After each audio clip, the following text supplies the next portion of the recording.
Can you hear me right? Can you hear me? How you doing, guys?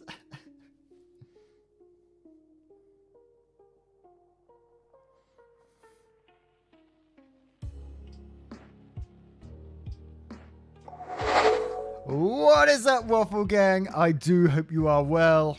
My name is Mark, and welcome to today's live stream. There's your hyped up intro. Hopefully the stream delay is a bit better this time around, so I hopefully fixed it. You have to let me know.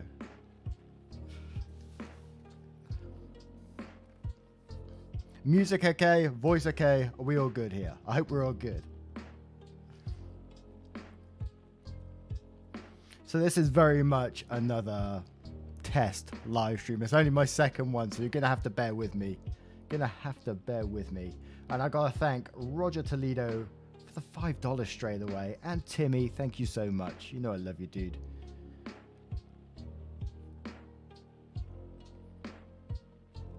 Did I eat? Yes, I had a nice curry this evening, actually. So enjoying it.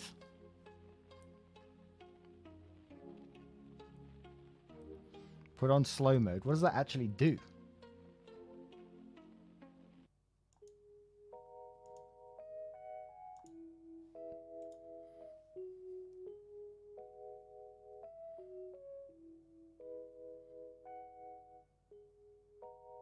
Oh, obviously it slows down chat. That's a stupid question, wasn't it? I mean, does it just like stop people from posting every so often or what?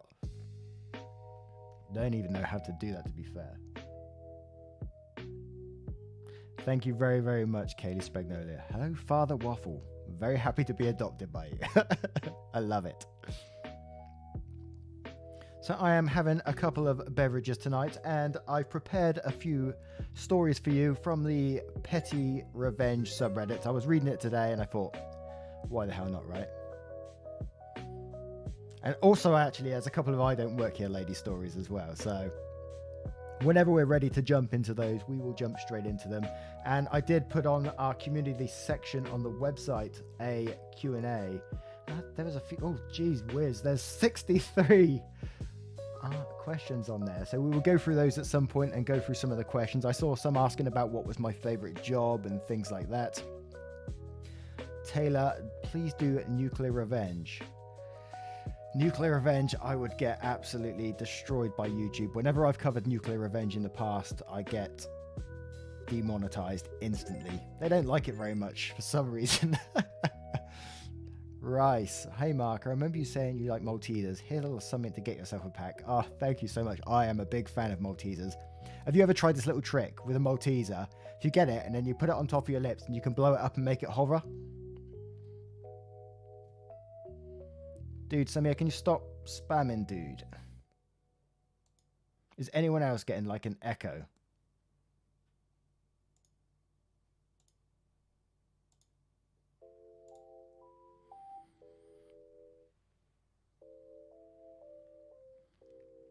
Okay, cool. Cool. Good.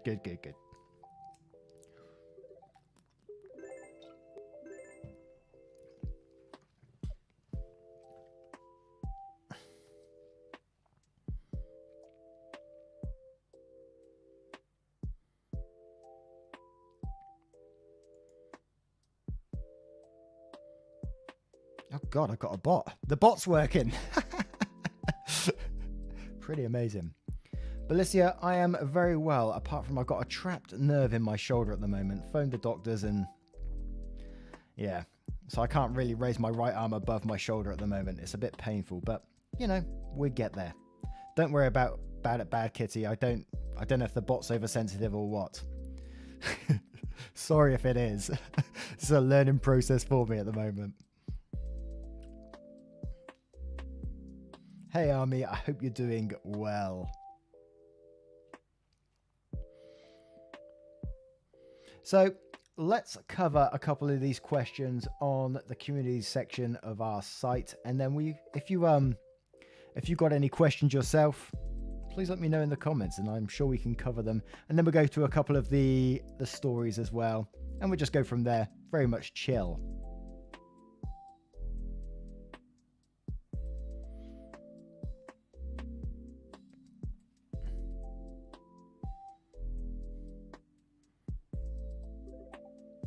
I see some people asking about my voice and if it's gone and stuff. Sorry if I'm cutting out or whatever here. I just can't work it out.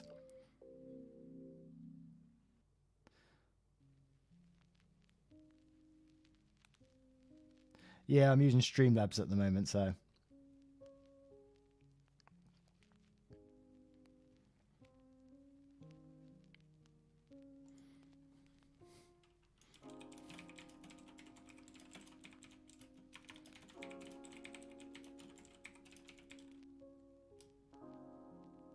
Oh, I'm glad you're still hearing me. I was worried about that. 1 second, I'll turn it up a little bit. Let me just try it out.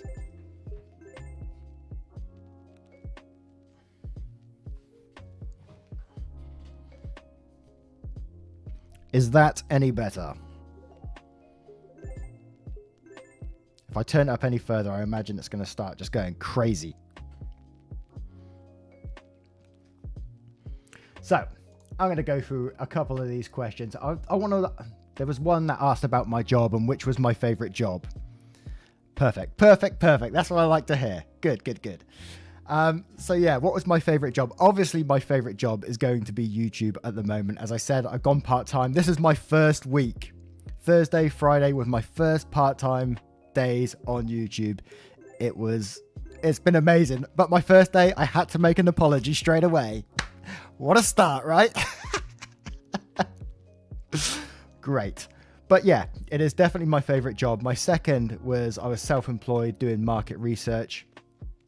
And you guys have heard a couple of my stories about market research. Yes, I worked for a printing company too. I've worked for a company that printed greetings cards. I've done the market research, it's just the most bizarre job. You wouldn't think this sort of stuff happens in the background, but it does. We have to debrand chocolate and all this kind of thing.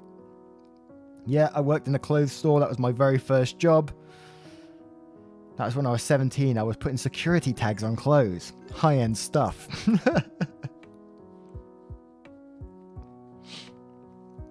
But the market research, it was basic. Don't take the piss out of me, Kathy. Yeah, the market research was basically any product you buy on the shelf goes through usually a testing phase where it gets sent out to individual people and they test the products in a hall and then they fill out a survey on how good it is. And for it to be a fair test, the products have to go through the transportation system. They have to be put on the shelves. This is very boring, I know. And then you get the products. You go in, you have to buy the products, and they all have to be the same batch code. So on the back of every product, there's a batch code which tells you the exact day it was made. So they all have to be the same batch code. So you have to go from store to store picking these up. I've come out with thousands of tins of beans from like Tesco's, jellies, chocolate, loads of stuff. And I always look like some weirdo. People absolutely love it. I think I was on YouTube at one point that someone was filming me with like about 400 tubs of butter as I was walking out. It's disappeared since then, thank goodness.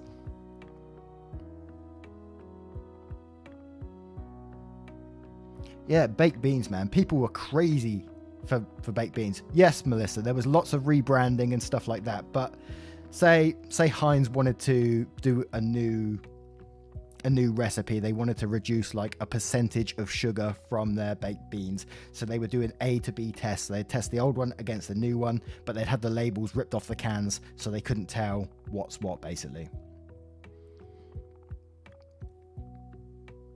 But doing that job, man, was crazy. I got robbed. I've been ran over. And people question me in the YouTube comments. They say, you can relate to everything. There's no way someone can relate this much. And I'm like, oh, yes, I can. Few people asking face reveal. I don't think I'd ever be comfortable doing that, to be fair. I don't know. Maybe one day, right? Never say never. Yeah, being run over. I think I covered that in like in a story before. I was in a Tesco's in Slough, and I was buying jellies at that point, actually. I was going in to look for jellies. I was walking across the zebra crossing, just strutting myself away. You know how it is, strutting away, walking in, and then suddenly I saw this car and it wasn't stopping. So I had to turn around, jump, and my butt cheeks bounced off the bonnet and I flew into a bush.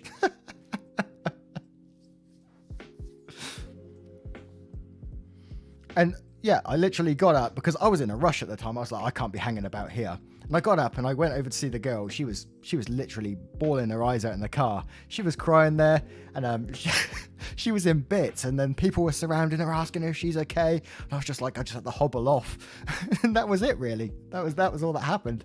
I thought, I can't hang about and be dealing with this sort of stuff, you know.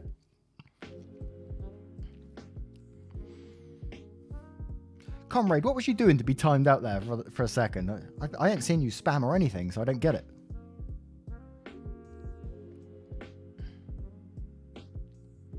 Oh, absolutely, I drink tea.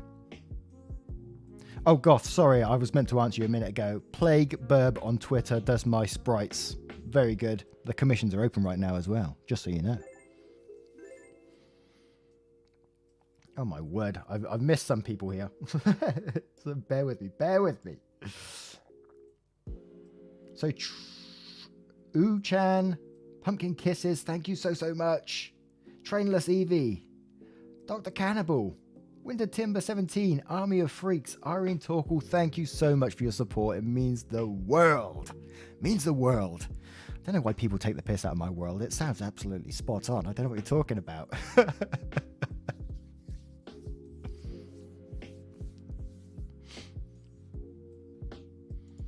You guys are going to have to let me know if that bot is being too sensitive or what, though. I can't work it out. I cannot work it out. Hey, Nova, I hope you're doing well. Yeah, I don't know. I don't think you spammed, comrade.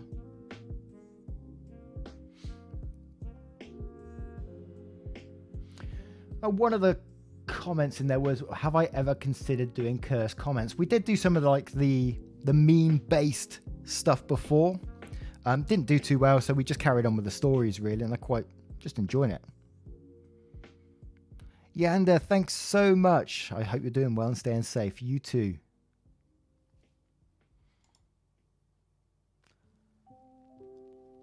And Jan said, how do you... Not Jan, it was Poppy says, how do you stay so positive? I don't think... I'm definitely not positive all the time. Thank you so much, Maris. I'm definitely not positive all the time, you know. Like... I try to be positive as possible, but I certainly do have down days. So don't think like I'm some guy that's just skipping around all the time, just way, because I'm definitely not. I have my down days for sure. Anyway, should we go into a story? Let's have our first petty revenge story, I guess.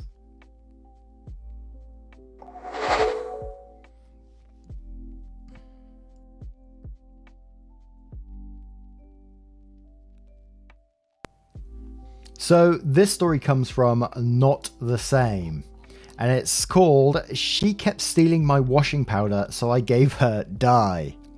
I don't mind when my roommates borrow my stuff. We've all been there. All I ask is that they replace what they take. You drink my milk? Just buy me a new milk. It's as simple as that. Unfortunately, my roommate doesn't seem to get this. She keeps taking my stuff, and when I ask her to please replace everything she takes, she'll buy one new thing and forget to do it the next time despite having more money than me. I finally snapped when I wanted to wash my clothes, but only found an empty box that used to contain my washing powder. I don't buy fancy or expensive stuff, and I don't care about brands. After using the last of my powder a week earlier, she could literally have bought the cheapest no-brand powder in the world and I would have been fine. I just snapped. I had told her over and over to not use my washing powder if she wasn't going to replace it, and I just had enough. I bought a new box of washing powder, some Dylon machine dye, mixed it with a bit of the washing powder and dumped it in the old box. When the dye is dry, it looks like washing powder, especially if you're not expecting it. I took my new box of washing powder to my room and waited. A week later, I came home from work and saw her laundry hanging outside, all with a mysterious pink colour. She stomped up to me and demanded to know what I had done. I told her I was going to dye my own clothes, and someone had told me the shade would be lighter if I mixed it with powder. Lie. Then asked her why she had used it when it had clearly been in a box with my name on it, when I told her not to use it because she never replaced it. I don't think she believed me, but she finally got the message. She almost never takes my stuff, and when she does, she's quick to replace it.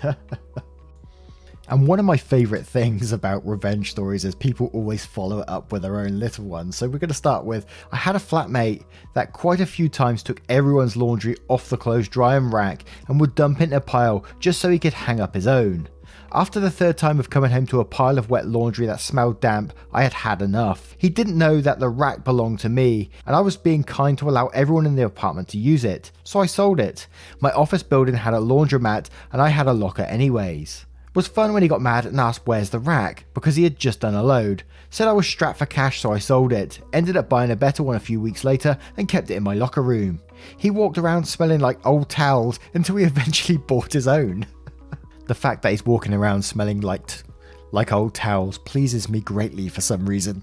And Wes says, my mum put cornmeal in a box of detergent for the same reason. We lived in a trailer park, and later that day, one of the neighbours was bitching a blue streak because someone ruined her clothes. They don't realise who the bad guy is in this story.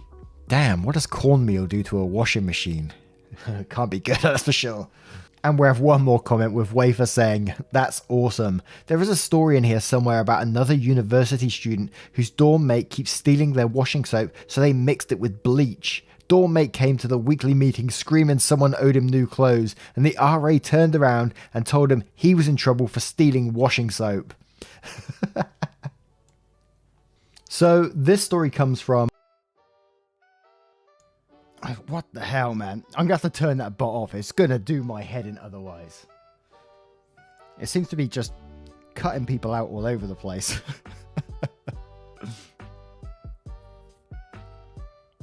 I had to stop there for a second, so you have to bear with me. It is annoying, isn't it?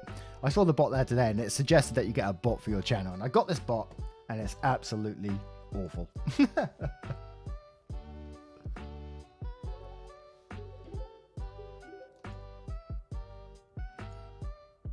So bear with me 2 seconds. Let me just sort this out.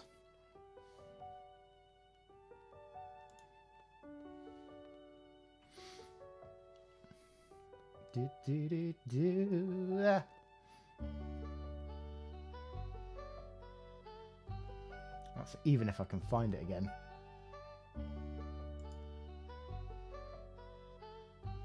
I actually can't find it again. Stream noob. It is very overprotective. I didn't even turn anything on. I didn't put any words for it to... I didn't give it any parameters to deal with whatsoever. Oh well.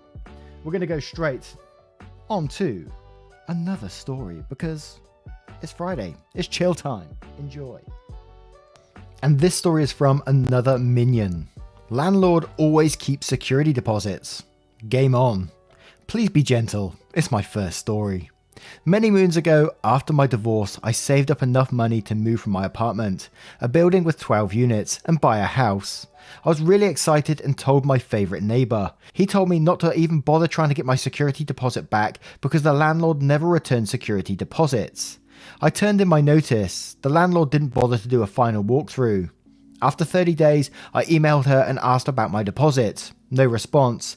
I filed a small claim court case for the deposit. This lovely lady's strategy was to hire a lawyer and bump it up to the next higher court. Most people quit after she bumped it up to the next higher court. I had some spare time and always loved a good game of strategy. I double checked with the court to make sure I could represent myself. For your information, anyone can. I then sent a certified letter to her attorney asking for a full disclosure of the evidence being presented. A huge thank you to all those TV shows that explain what a full disclosure is. A week later, I received a call from the lawyer asking what I wanted in order to avoid court settlement accomplished. The petty revenge. I let my neighbour know how to get his deposit back when he was ready to move. He let the other tenants know how to get their deposits back. OP1, landlord, -12. And I do. I for some reason, I prefer petty revenge over pro revenge for some reason. I just love the whole pettiness of it. It's just so good. Now, hopefully that bot is going to stop right now because I just removed him as a moderator, so he won't be coming back. I hope not anyway. Otherwise, he's overthrowing me and we're all in trouble. Just going to have a little sip of my beer. Is anyone partaking in a drink this evening?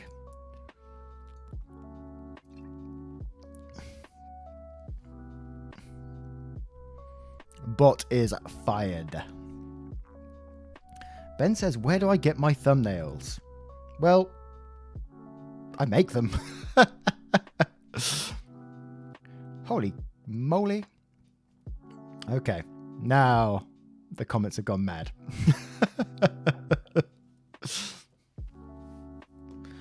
We had to get rid of the bot in the end. It was going too crazy. It was going too crazy. Some people's got some bubbly here. Some Mark make some nails. Yeah, with the thumbnails, you have to be basically as eye-catching as possible without being too clickbaity. It's the way forward. So, like, I work with stock images, so I pay for stock images, and then I change the hair color to match the text. Of course you're on Bailey's, Timmy. Why wouldn't you be? It's Friday, right? I'm drinking an ale today, so I'm on a Doom bar. Well, a few, actually. It's about the third by now, and it's not going to be the last either. Welcome back, Gabriella. Welcome back.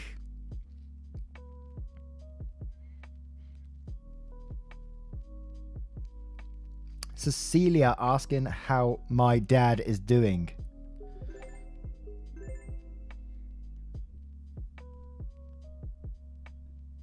I'm assuming you can still hear me. I hope so anyway.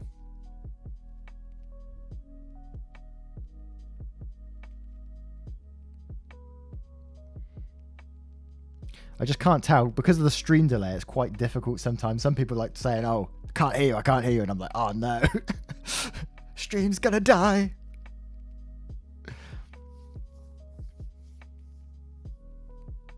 I think it's because this mic, it has to have like a preamp attached to it and it's really low.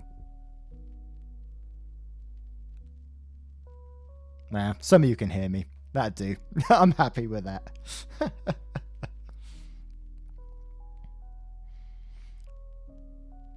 There's 400 people. It's quite nerve-wracking to know there's 400 people listening. And I said it last time, it doesn't really, it's crazy, even though that like thousands of people listen to the stories every day, but when you're live, it's a completely different feeling. It is really nerve-wracking. 365 Ral, here's a little something for your awesome vids. Thank you so much. That means the world. You know that. And OG Flame Master joining. Thank you. Hi, Jazzy. Candyfloss says, what do I look like? Well, I'm pretty similar to my avatar. Avatar obviously looks a lot better than me. And it's a question that I got in the actual comments as well, asking me about my tattoo and what does it mean. So it's a sleeve of lilies, and it's because it's my mum's favorite flower that I had it done, basically. Very cheesy, I know, but hey. And we're going to move straight into next. We have an I don't work here lady story. Oh God, here we go. Here we go. And our next story comes from Wyatt Kelly, the entitled mum that I broke with a song and dance. It's been a while since I've been mistaken for working at another market. For a while, it seemed like every other month I'd be in a store, shopping comfortably, and someone would come out of the woodwork and demand help, recognising me from Failmart. But with the COVID-19 crisis and the institution of masks, I've been happily incognito whenever I've gone in search and a selection from the Cult of Sam. At Failmart, I moved to another position from the pharmacy, and now work the door, handing out masks and wiping down carts. It's a terrible job, but I'm making more money doing this than any other job, so figure that one out. I've also changed my look. I'm no longer a rock and roll yeti with long hair and band t-shirts, but dressed more like a respectable member of society. I've discovered I'm quite the clothes horse. A fancy wool overcoat, a green vintage army jacket, a leather biker jacket, whatever I feel like tossing on that day. Hats, different shoes, various different pants. The point I'm making is I do not look like my Failmart alter ego when I'm out and about. I wear a black ball cap, a black faux military coat, and a name tag. I wear this day in and day out, but never in my civilian life. With the addition of the mask, it's difficult for the customers to recognise me. However, big snowstorm heading into my area, forecasting a foot of snow and sub-zero temperatures. I decide to forego shopping at my home store and head off to another superstore in the area in search of propane, ice melt, batteries, the usual prepper stuff I try to lay in when it's possible I'm going to be snowed in for a few days. Got my cart, listening to the in-store music playing the same tired 70s and 80s inoffensive fluff they always do, and it happens. I pause to grab a bottle of hot sauce and the much feared call of the entitled customer. Hey! Hey you! Nope, not me. Can't be calling for me. I'm in a wool coat and a stylish Stetson. I am not working. Then there's a whistle. Ah, crap. She actually whistled at me. I turned with dread and yep, there she is. One of my Failmart customers and one of the more infamous ones to boot. Let me describe this woman. She's basically spherical, a screwed up angry face, beady eyes, and has a habit of wearing stained sweats no matter what weather. She comes into Failmart and demands an electric cart, and will get extremely huffy if none are available. I've run my ass ragged trying to meet her demands, and never get a thank you. Her daughter once stole someone's cart for her from the bathroom area, but that's a story for another thread. So she's straining the store's electric cart, leaning over the handlebars and glaring at me. For once, her devil spawn are not with her. Took you damn long enough. Get me a £40 bag of rock salt. Now, I want to get home before the snow. Now, since I have a lot of time to think at Failmart, I sometimes amuse myself by making up little songs, anything to make myself giggle and keep my mind off my sucking job. I glare at the woman, take a deep breath, and off the races we go. To the tune of Oogie Boogie song from Nightmare Before Christmas. Oh God, do I have to do it? You're joking! You're joking! I can't believe my ears! You're joking! You're joking! You think that I work here? Look at me, dear lady, and tell me what you see. I've got no damn name tag, so please just let me be. God, I've got all hot from embarrassment. I start doing a soft shoe dance in my boots, slowly turning about, arms akimbo, showing off my non-Failmart attire. She's now staring at me like I've suddenly grown an extra head, and is making googly faces at her. I don't know what you're thinking, that I help or that I can, but for now, between you and me, I'm not the Failmart man. I grab my cart, spin it around like Ginger Rogers, and skip off down the aisle singing, "You're joking, you're joking." I glance and look over my shoulder right before I took the turn, and she was still sitting there, mouth agape. I couldn't stop grinning the rest of my trip. And that is just some great confidence to be able to do that to a Karen in the store. God, please never make me ever sing again though, if you can even call that singing.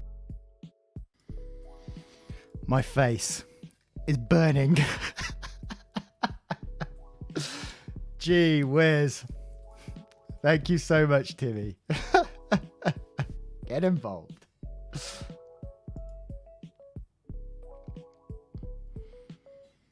Oh God, do you ever get that embarrassment when you could just, I can feel my head just literally burning right now. More beer is needed, I think. More beer is needed.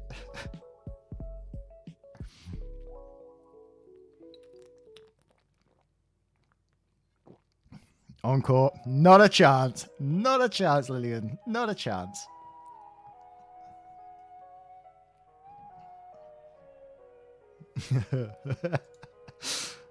Oh dear.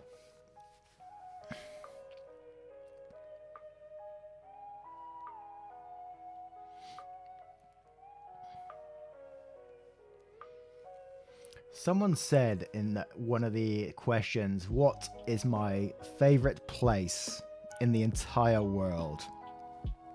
Now that's a hard question. I haven't been a massive amount of places. I've been around Europe and stuff like that, and Egypt. It's probably the furthest I've been, to be fair.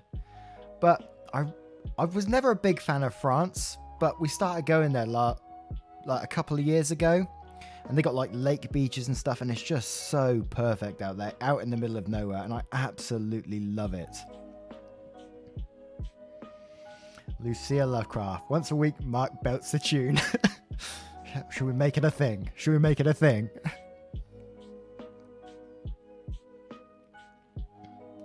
Face reveal.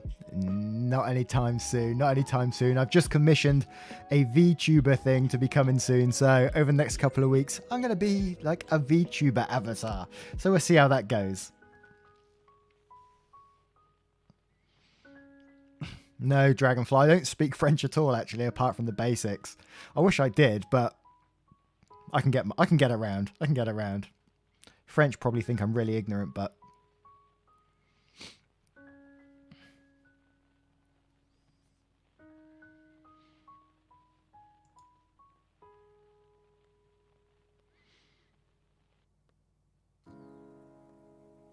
someone questioned how I do 2 videos per day.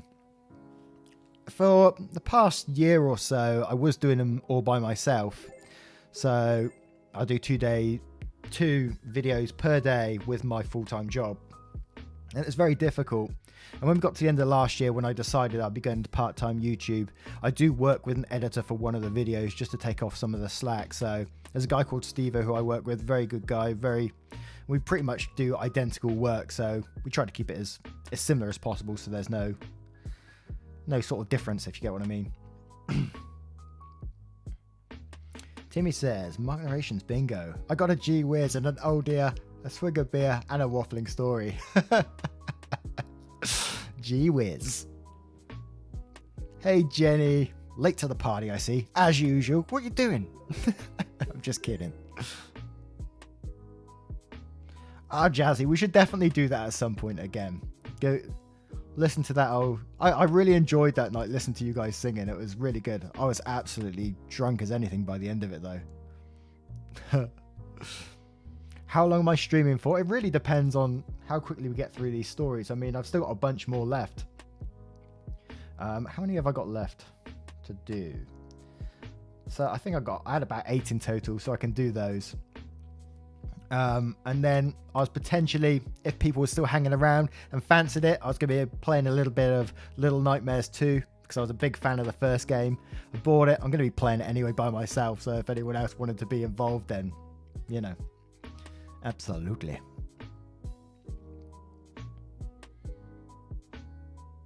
What's the last airlines I've been on? God knows. The last place I was in was in France before this pandemic, but it feels like we're miles away now before we can go on holiday again. Hopefully soon though. Hopefully soon. Will I ever open a Twitch account? Possibly. It depends on the whole gaming thing. I'd like to keep it all in one place because it's just so much easier. But obviously, people come here for stories. They don't come here for games. So if it really puts people off, then I have to do that. Timmy, pound sand. That is my favorite thing. When US folks say pound sand, I'm all over that. I'm like, yes. Someone said pound something else the other day, and I can't remember what it was. Pound sand, pound rocks, and they do all sorts. Hello to Adora. I hope she's having a good day as well. Our little competition winner. Great artist. Pound salt, that's the one. Kick rocks. Yeah. US phrases, man. They're crazy. They're crazy. Someone made me laugh so hard the other day. I always say, like, in the UK there's a program called Only Fools and Horses, and it says like lovely jubbly and stuff like that a lot. And someone says, you do realise that jubbly is like another name for boobs. And I was like, what? That's me giving it all the time. Lovely jubblies. I am sorry, guys. And JM says, thanks for brightening everyone's days. Thank you, JM, for the support. It really does mean the world.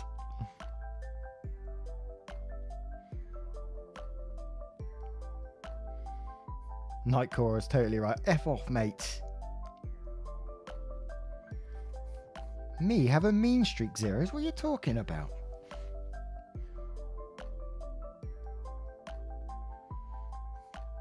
No, I've never been to Carcassonne before. Played the board game, though.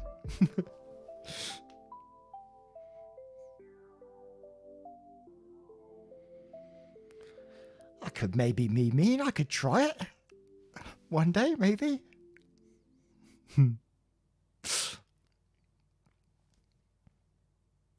Yep, accidental creep. That's me. Right, let's move. Limoges. It was very close to Limoges. Very close to Limoges. It was the lakes around there. How did you know that, Ben? You stalking me?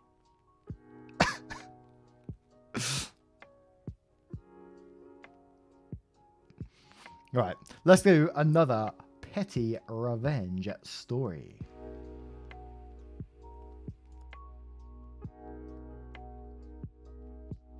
And our next story is from Trying Close to My Best. I'm sorry, who are you? Context: I've, 20 female, been bullied all my life and been in recovery for a multitude of things for the past year or so. I go to university in the same city I grew up in, so there's a high chance of me coming across people who went to previous schools or who hurt and bullied me. I was well known for being bad-tempered and easy to wind up when I was younger. What happened? I was in the pharmacy waiting to pick up my prescription when someone shouted something at me. I pretended not to hear them and they shouted again. They ended up getting frustrated and tugging on my arm. I twisted round and immediately recognised who it was. A guy, 20 male, who had bullied me for over 10 years. So rather than get angry, I thought I would mess with him and see what happens. He says, "Hi, heard you were in local uni." I said, "I'm sorry, I don't know who you are. Do I know you from somewhere?" Immediately he deflated. It was glorious to see. I had to stop myself from smiling. He said, "It's me," then says his name, "from school." "Come on, you know me." Me, with a confused face, acting 100. "I'm really sorry, but I don't know you. Did we go swimming together perhaps?" He said, "No, I don't think so." I said, "I'm really sorry, but I just don't know who you are. I think you should go to the back of the line, sir."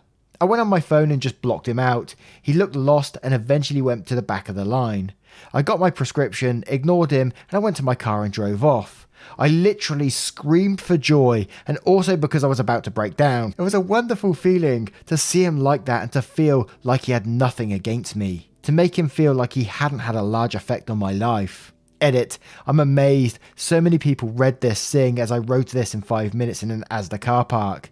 To the people who think he was about to be nice or that I bullied him, I have to disagree. He was never nice to me, and he would love to pretend to be nice and then pull the rug. Nothing I could do would be half as worse as what he's done to me. I don't owe him anything. Hi, edit again. Thank you for all the love and awards, it means a lot. And I just want to clarify that he didn't shout my name, but said, "Oi, Ginger." And that he was probably going to make fun of the fact I'm going to the local uni and not a better one. And pocket... Yeah, and I'm not going to cover those comments but I absolutely love that story. You guys know what I went through when I went through school and like the bullying stories that I've told you before. Not that I condone revenge or anything like that, but it is a weird satisfaction that you think about it. And just getting one over on bullies. And I know it's a really unhealthy mentality to have in some ways, but you know how it is. You know how it is. Thank you so much, Savage Inc.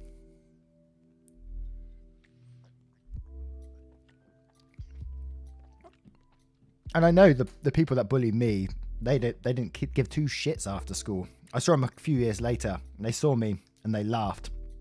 Both of them were still together. Yeah, and they basically laughed. And yes.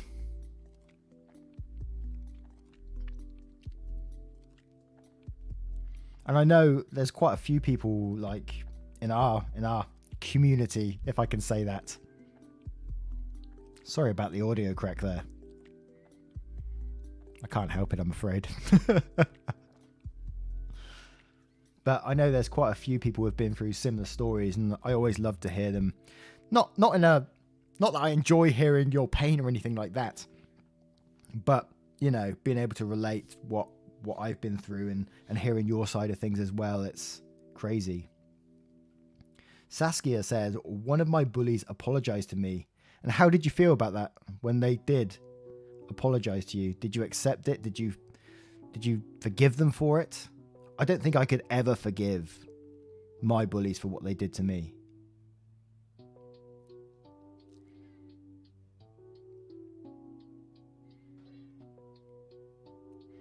Timmy said, getting Getting one over on my bullies is what got me through the bullying. I met some of the bullies at a wedding and they just got us to chat and kept trying to talk to me. Never felt so oddly vindicated in my life. Absolutely.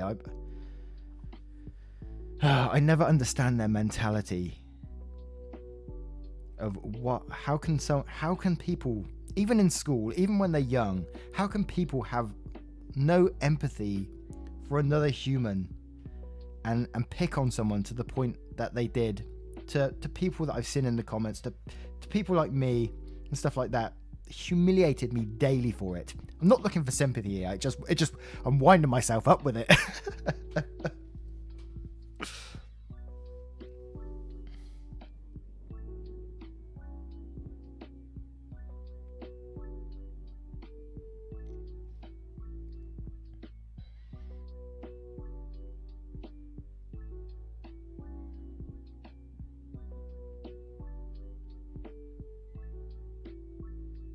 Time for a sip of beer myself as well, Jess. I'm going to be having one as well.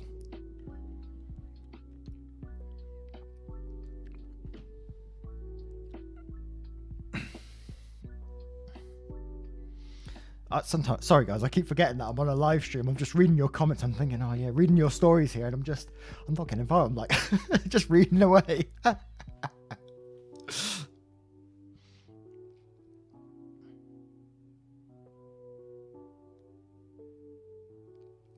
Oh, Crispy, the bullies, they don't get to me anymore. They don't get to me as such. They're certainly in the back of my mind somewhere because they have been, like, ever since it happened. But it still goes through your head, like, scenarios that come up and you can picture situation like I said in one of the videos recently, that I can picture every instance of when I was bullied in school and what I went through. And I can tell you times that it happened. That's how crazy it is. Days the casual. Mark should do a try not to laugh challenge. Hearing you laugh always makes me smile. Don't worry, you can drink beer while doing it. Days, I'm pretty easy to make laugh. I don't think I'd last very long.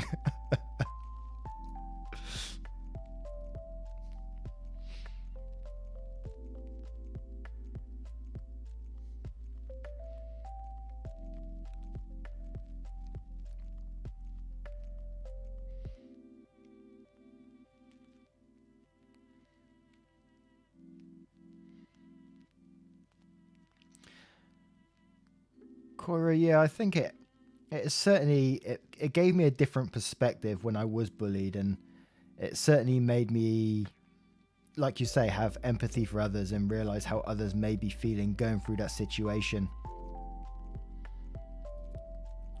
It's just, I wish there was a way of making it easier for people in school who's going through this process at the time, but it's tough. It's a tough one.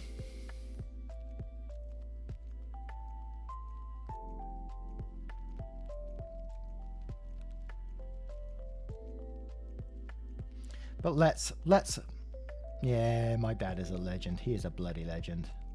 He's going through the wars at the moment, but yeah, he's still a legend nonetheless. Who was that? ADT7510, thank you for joining us. You are very, very much appreciated, just so you know.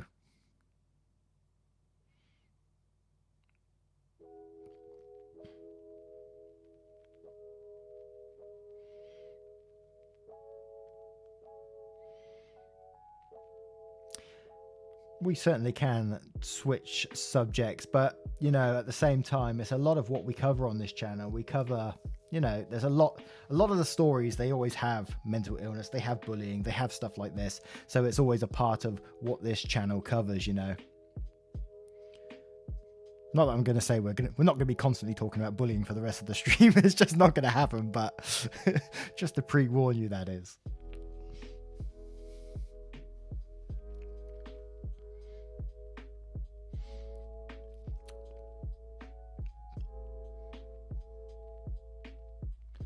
But anyway, let's move on to the next story. And this next story comes from "This is driving me batty. Badmouth me and assume I don't speak the language? I'll kill you with kindness. Obligatory on my mobile, sorry for the formatting. I'm a light-skinned Latina American and I lived in Korea for a couple of years during university and grad school, as my major was Korean interpretation and translation. During my time in Korea, I was lucky enough to attend music shows from time to time. For the K-pop uninitiated, music shows are free to enter, provided you have at least one of three items. A copy of the album of the group you're coming to see. B, proof of purchase of the album digitally on one of the approved music vendors in Korea. Or C, the official light stick from the most recent concert. Wow, that's pretty cool. Priority entry was always given to the official fan club members who had all three. Then fan club members who had two of the three, and then fan club members who had one. After that came non-members in the same priority tier. The group I had come to see hadn't opened an official fan club registration in almost a decade, so the group's management decided to do away with the fan club priority and did it on a first come, first served basis. But kept the whole three items go first, then two, then one thing. I had all three, and I got there early, so I got a good spot in line. These queues often had us waiting outside for hours while the previous round of filming finished up. The thing about these music show venues is they are very small. They had limited capacity and allowed 2 to 3 groups of fans to watch them film at a time, so not all people who queue for a group get in. In this particular instance, there was trouble with foreign fans causing trouble by taking pictures, not listening to instructions, so venue staff literally went through and quizzed each foreigner in line on their Korean. If you couldn't understand, you were booted. I passed with flying colours and kept my spot in line. Here's where the revenge starts. Because of the aforementioned issues, a lot of Korean fans hated international fans with a passion. For this group in particular, so many people were pissed that they had to wait in line behind foreigners because they had done away with the official fan club priority. Now here's me, sitting alone in a queue outside on a hot summer day. A group of Korean girls sat in front of me, and a lone Korean girl talking on her phone sat behind me. I was minding my own business, playing games on my phone after passing my Korean quiz with the staff, when I heard the girl behind me talking shit. She was chatting with a friend, I suspect, because she was dropping a lot of curse words, and specifically mentioned, "These foreign roaches ruining things for us, I want to kill them." She mentioned me in particular and said she bet I'd bribe the staff to keep my spot in line, even though I couldn't understand Korean. Okay, so it's harmless shit talk. I don't know this girl, and I don't know her friend. In the long run, it doesn't affect me, right? But it really rubbed me the wrong way, especially because she was talking quite loudly. So I grabbed my wallet, politely and quietly asked the Korean girls in front of me to watch my bag and hold my place in line, and went to the convenience store. I bought a round of water for everyone. I had about a dozen bottles of water. I get back to my spot in line, thanked the girls in front of me for holding my spot, then gave them each a water. I gave a water to the group in front of them too. Then I kept one for myself and turned around and handed one to the girl on the phone with a smile. Immediately she lit up and thanked me in English, smiling bright and taking her phone away from her ear.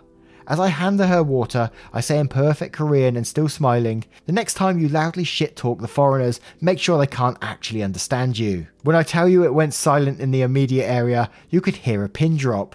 Her smile melted off her face faster than an ice cream cone on Florida pavement. She turned beet red and muttered to her friend on the phone that she had to go and sheepishly apologised. I accepted. She had water and I felt better about myself. Bonus, the girls in front of me heard the whole thing and adopted me into their group for the day. Fun was had all around. That's an amazing way to do it. And this absolutely kill them with kindness. Has anyone else ever done something similar like that before? It is the best way, and I absolutely love that story.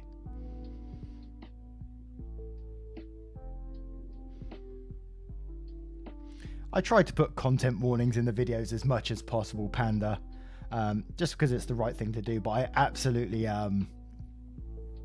get it wrong sometimes. And we had one recently where you might have seen my apology in the community section where, you know, we posted a video and it was regarding a guy that got cheated on and he found out his wife was cheating. Not that I condone cheating in any form. And I talked about the story and I was saying, oh yes, this guy should go and get his revenge, you know, for the whole cheating stuff. And then it turned out someone commented the next day and was telling me there's several updates to this. I couldn't see these updates because it was from a deleted user, and when you click on their name, basically you can't see any of their post history. But if you Google it, you can find the other stories. And this is what happened. And the guy told me about these other posts that was on there, and I went to check out these other posts, and some of the stuff the guy was saying, you know, it's not something that I want to be promoting here. Even if it did get cheated on, what he did wasn't a good thing, and I don't want to be promoting that on this channel because it's just not right. Sorry, I went off on that one. Lady Mythos. I've been sick for a week. Thank God not with COVID. I'm so lonely, but listening to you has been helpful. You've been awesome. Congrats on going part-time. Thank you so much, lady. And I'm sorry that, you know, you've been lonely at the moment. Bloody, it's pandemic, man. It's awful. I hope you are getting well, Lady Mythos, and just wish you all the best. And Monk Chua, you guys test me with these names. Thank you so much for becoming a member. It means the world to me.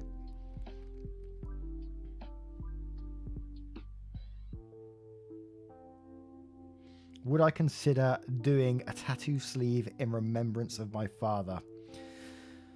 Yeah, I probably would, but I don't know. Hey, Witters. I don't know what I would get for my father. I don't know. While Lily's is what reminds me of my mum, I don't know what reminds me of my dad. One of the things, and it's you guys that caused this, is Father Waffle, or Waffle Father, or whatever you call him. Whenever I see him now, that pops into my head, and I've told him about it before.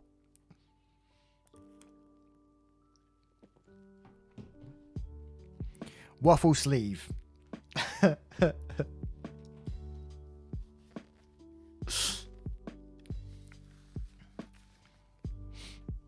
I did say if we ever hit 100k, I will get the waffle on the arm.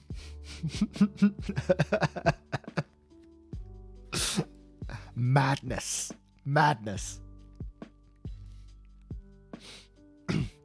Yeah, some of you guys may have heard these petty revenge stories. Oh, Everly S, thank you so much. That's lovely of you.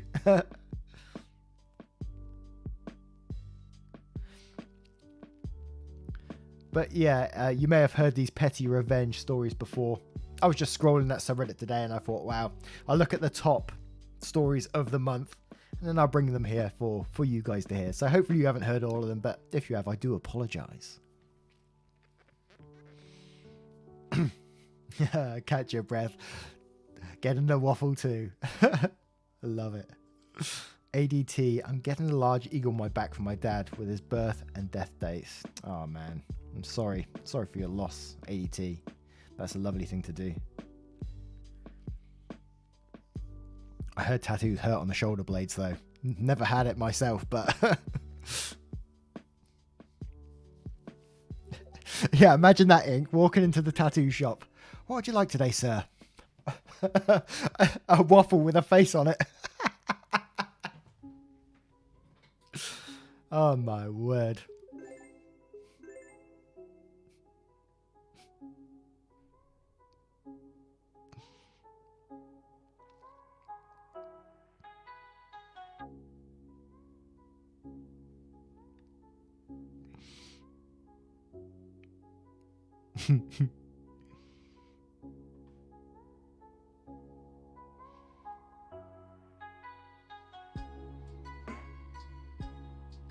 Welcome to the channel, Virginia. Welcome to the channel. More than welcome.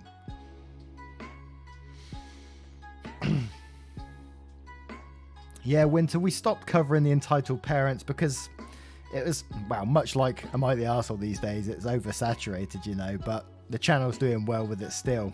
Whereas when I was doing entitled parents, it was very much overtaken by people like Redditor and I can't remember, Mr. Reddit and stuff like that. They very much they've got entitled parents covered. There's no way I can do it.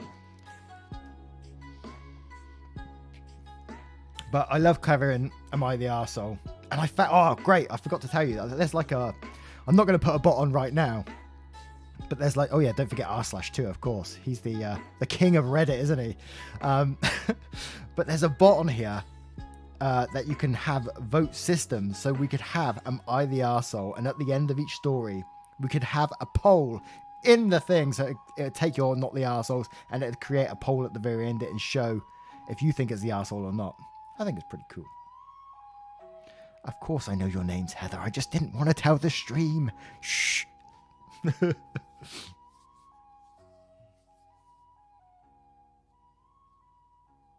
Hey Monica, how you doing? I don't know. I did ask for r/for a collab at one stage. He ignored me. I don't blame him. I mean, he's got like millions of subscribers. It was a big reach on my part, I gotta say.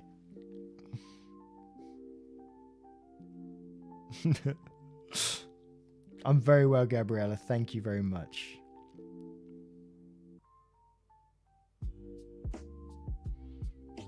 Do I like fish and chips? Of course I like... Actually, I don't like fish very much.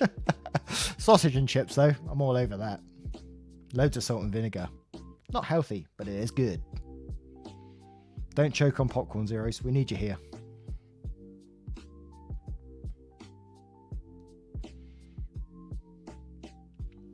I like Lost Genre. He's a good guy.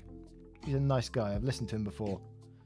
I listened to his live stream once. So I don't want to talk on his live stream because I don't want to come across like, hey guys, look, it's me. But I was listening to him when he was building like some Lego sets, and he was a really nice guy, really genuine, wholesome guy. Pink Knight, of course you should make a waffle. Why wouldn't you? Who are my favorite rappers? Wow, that's a good one, Rayford. I'm a big 90s fan, so I like the Dre and Eminem and stuff like that. Wu-Tang Clan.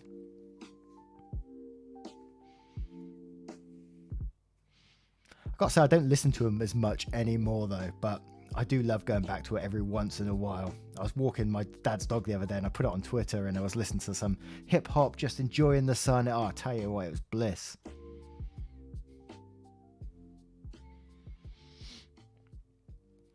My favorite game is anything story based, really.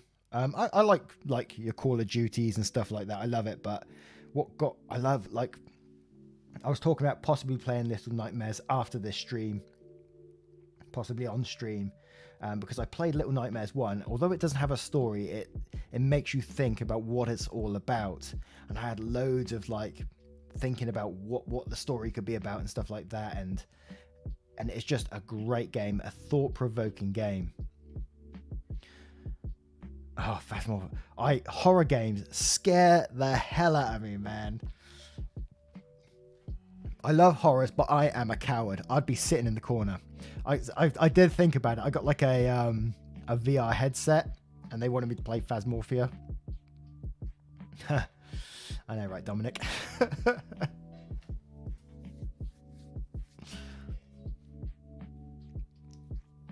I remember when I was younger and I used to watch my brother play Resident Evil, and I used to just sit in the background watching him.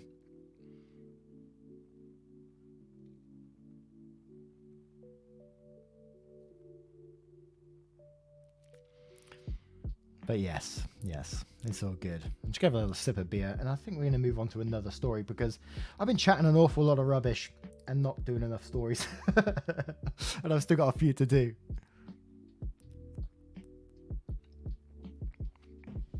I don't know how long a stream like this should really go on for, because it's not like I'm playing games like most streamers do or anything like that. I'm just, shooting the shit. Days the Casual says, what are your favorite genres of food, like Italian or Spanish, etc.? Also, I agree with you about cake. It is worth dying for. Absolutely. My favorite genre of food has got to be Indian. And I say Indian, it's not a true Indian because it's like Madras and stuff like that. And they're not like proper, I don't think they're like proper traditional Indian dishes, because like, they're just not.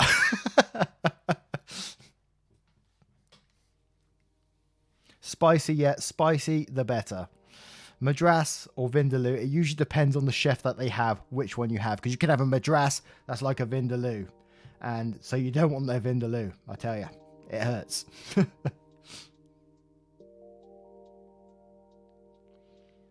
Hey Rainy, thank you for joining us. It is very much appreciated.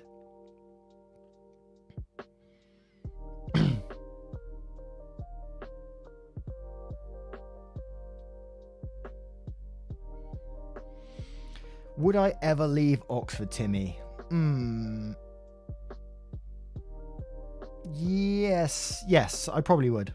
If I didn't have any family there, I'd probably leave it. People expect like it to be like all the spires and the colleges. And don't get me wrong, that part of Oxford is beautiful, but I came from the outskirts of Oxford. Well, actually, I was right in the city centre, but it wasn't the spires, I tell you that now. There was a lot of stuff going down where I lived. Yeah, watch your back. There's good people there, though. Good people. Always looked after each other. But there's a lot of poverty in Oxford as well. And I know it's all over the place, but Oxford is pretty bad. But anyway, let's move on to the next story. And our next story is from Katep2000, ruining a wedding reception for fun and profit. When I was 13, so 8 years ago, my dad remarried after divorcing my mum 4 years before. Before the divorce, his fiancée had been his mistress. My mum is completely better off without him and ignoring the fact that I wouldn't exist. I don't think she should have married him in the first place. Even if I think my parents weren't a good match, that's no excuse to cheat on your wife. This woman was fucking vile in all sorts of ways. She constantly belittled me, made fun of the fact that I needed to take pills for my mental illness, despite being a fucking pharmacist. I don't get it either, and was generally awful to me and my siblings. But she was a decade younger than my dad and reasonably hot, so he didn't give a shit how she treated us. The one time he actually listened to us about her is when they were thinking of having a baby, and my brother said he'd ask our mum to sue for full custody of us if they did. So anyway, they got married. I was a bridesmaid because that bitch had no real friends. The other two bridesmaids were her sister and my sister. My brother was the best man because she didn't like my dad's best friend. He and my dad still don't talk to this day, even though the guy was like an uncle to me as a little kid. It was a wedding, everything went normally. But at the beginning of the reception, before the first dance, we were taking pictures in front of a chocolate fountain, looking like the happy family we never were and would never be. I'm on the autism spectrum and have a problem maintaining eye contact. This extends to looking at a camera. So when we had to retake a photo because I wasn't looking, she leans down and whispers something in my ear. I'm not going to repeat it, but it involved the R word. I don't like saying it. Anyway, I kinda snapped and decided she was going to pay for this. No one noticed, or at least no one called me out, when I started slowly moving the chocolate fountain towards the edge of the table. When it got to the edge, it makes contact with the back of that pure white wedding dress and slowly drips down. By the time she notices, it looks like she shit herself. But for all anyone else knows, this was an accident. She has no spare dress, and that stain was not coming out, so for first dance, cutting the cake, speeches, everything, the woman has what looks like a shit stain on the back of her dress. It was a small revenge, but it was so worth it. What's supposed to be the happiest day of this stupid woman's life, and she's going to remember that stain every time she thinks about it. They never did get the stain out, and nobody knew it was me. Until now, I guess. Hi family, if you're reading this. Susie, you're a woohoo, and you deserve that chocolate stain. Thought I'd best not say that word just in case. YouTube would get me. She certainly did get what she deserved in the end. And I like that she didn't even get caught out in the end as well.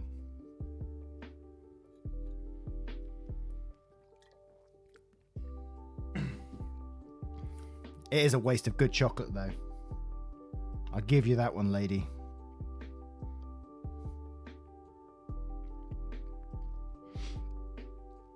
Quick question, guys, while I've got you here as well. Galaxy chocolate or Cadbury's? Hit me.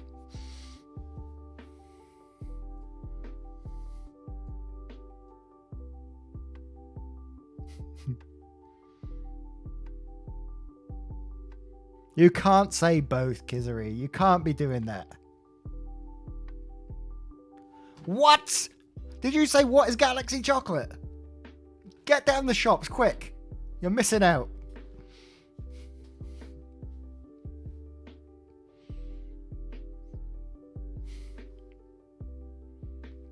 There's a lot of Cadbury's, man. How can you not have a Galaxy? Is that not all over the place?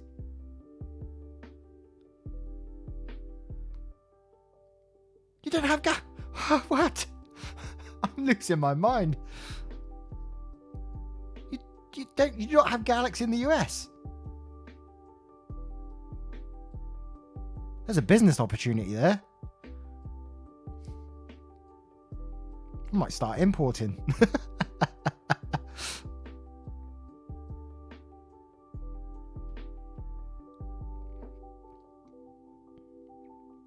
LDC, thank you very much, my friend. Play Minecraft.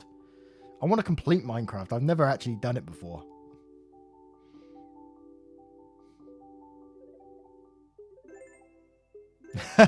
By testing the poll. It was a good show, actually. I should have done something, shouldn't I?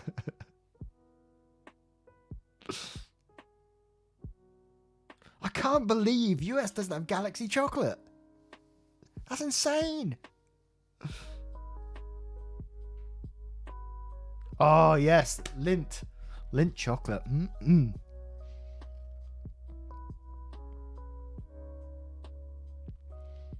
I won't smuggle. I do it legally.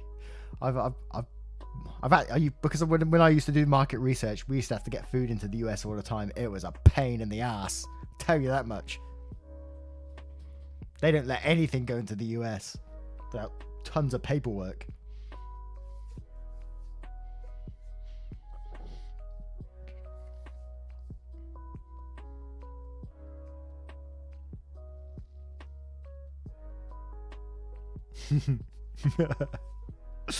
I'm blown away that you guys don't have that. I'm in shock. I agree. No one likes Snickers.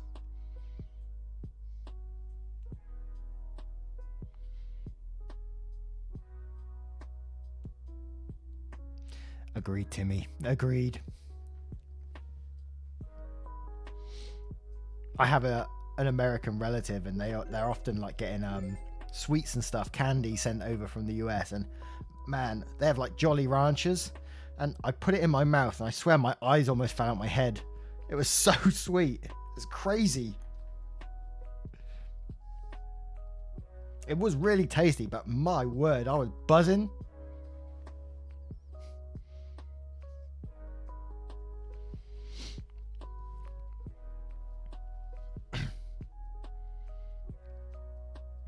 When do you think you'll reach 100k subs? It's too hard to predict. I'd love to say like end of the year I'd reach 100k, but the Reddit grind is a slow grind, man.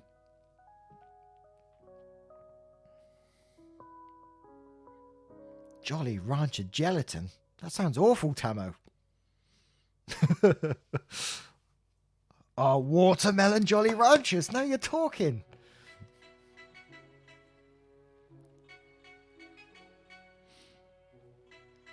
Hello, Colorado. Thank you very much, Pauline. And do I want to collab in Minecraft? You know, LDC, if I absolutely would. If I could get time, you know, to play a game, I absolutely would. That's why I'm trying to play a game on stream here. It's the first time I've got to play a game in like probably about 5 months now. I occasionally try to play a game here and there, but I never get enough time. It is insane. Hopefully things are starting to free up a little bit more now I'm part-time YouTube. It's certainly been a lot easier the last couple of days.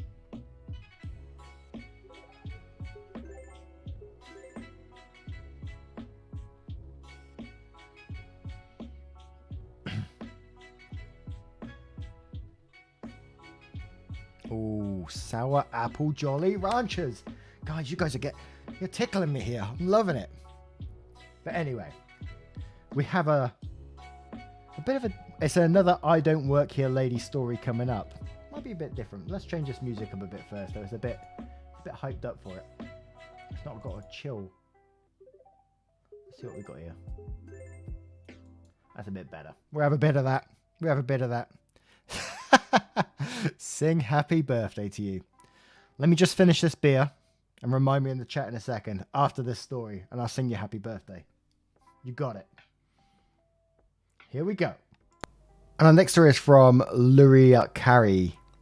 Kid sick at self-checkout. Quick note, I am merely the witness in this short story. Cast me as me, GM, good mum, SK, sick kid, RM, rich man.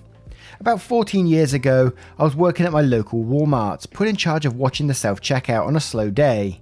I will admit that back then I was inexperienced with people and lazy, but my few months there had taught me a lot about how nasty folk can get. Good mum comes rushing to the self-checkout with sick kid in her cart. He does not look well, and I hear him saying as they come up, I don't feel good mum, I want to go home. GM clearly understands that her kid has become sicker since they came in and is trying to rush to get him home now. She's trying to soothe him while simultaneously fumbling with groceries and bare essentials like soup and boxes of tissues. I know, sweetie, I'm sorry, mum is going as fast as she can. Well, along comes rich man. He has on what has to be the most expensive jacket I have ever seen. Full business, gold watch, tie, pricey shoes, perfect haircut, fit, carrying a lot of coffee. Everything about him makes me glad this is a self-checkout because my track record with rich folks treating me bad here is almost 100%. He begins checking out directly across from GM and SK, his back facing them. Suddenly, SK starts to squirm and look around wildly. Mum, mum, mum, I need the restroom. GM looks up from the checkout and sees SK is not going to make it through a checkout. She practically flies around the cart, picks him up, and he projectile vomits across the self-checkout all over RM's expensive jacket. My jaw drops. It can't be real. As I begin to react, I am watching RM. He drops his coffee and is stunned for a moment, when something I was not ready for happens. He turns around, quickly removing the jacket, dumps it on the floor, and walks quickly over to GM and SK, kneeling, because they are now on the ground. GM comforting her crying child, her eyes practically begging for mercy at this point. RM says, "Is he okay?" I walk up with towels already on the radio for cleanup and hand him one. He uses it to help clean up GM. Good mum says he might have the stomach flu. I needed to pick up some things to take care of him. I'm so sorry. Rich man replies, "Is that okay? Let's get him cleaned up." Good mum seems to finally really see the man and how he is dressed for the first time and what happened to him. Oh my god, do you work here? Rich man is wiping vomit off her back while I start on the floor. No ma'am, just a dad myself. Hate to see a kid not feeling well. Good mum was so embarrassed that she didn't really speak again, other than a meager thank you as we finished cleaning up and RM helped her finish checking out personally. I helped him put his certainly ruined jacket in a garbage bag to take home and he checked out as well. I asked him if there was anything else I could do for him and RM politely declined and left the store. I will never forget how that man reacted that day. For all his obvious wealth, it was his last priority at that moment. Even as a victim himself, he didn't complain about the mess or that he might get the kid's flu or his ruined jacket, nothing, and he certainly did more to help than me, the actual employee. I took this lesson to heart for all future interactions with people, and it made a tremendous difference as I became a father myself. Thanks for reading. The whole way through this. Yeah, I was thinking that the guy was just going to absolutely blow up at her, but he didn't, and he turned out to be a wholesome guy, and it's just like, don't judge a book by its cover in the end. But I don't know what it is with the audio cracks, man. There's a couple of people that's reported that, but happy birthday to you. Happy birthday to you. Happy birthday to Talina. Happy birthday to you. How about that?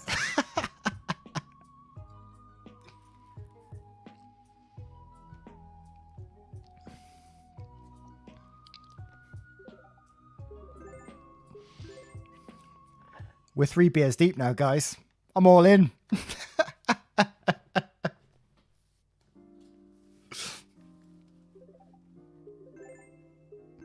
Hopefully I pronounced your name right. I can't do it again. Daddy cringe moment indeed. Should we say daddy cringe?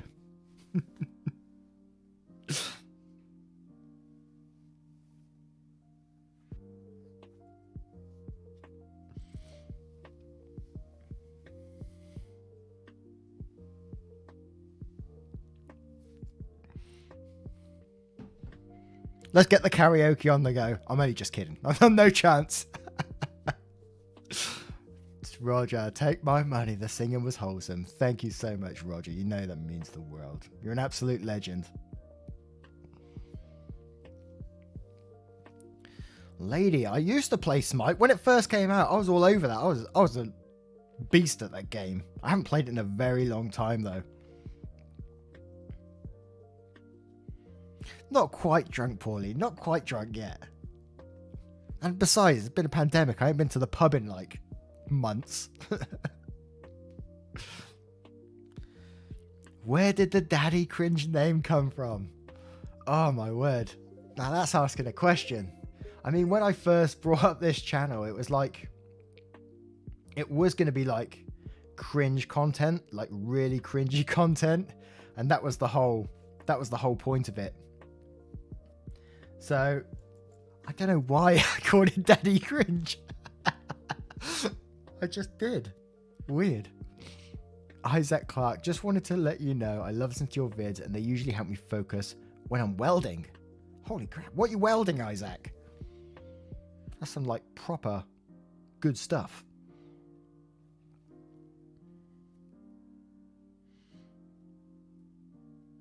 Nah, your neighbours won't worry about it. My neighbours hate me anyway. No, they don't really. My fence panel's still down, though, just in case if anyone's wondering. Their dog keeps barking at me now, looking for the hole in the fence. I'm sat here reading my stories and the dog's just barking at me. It does my head in sometimes.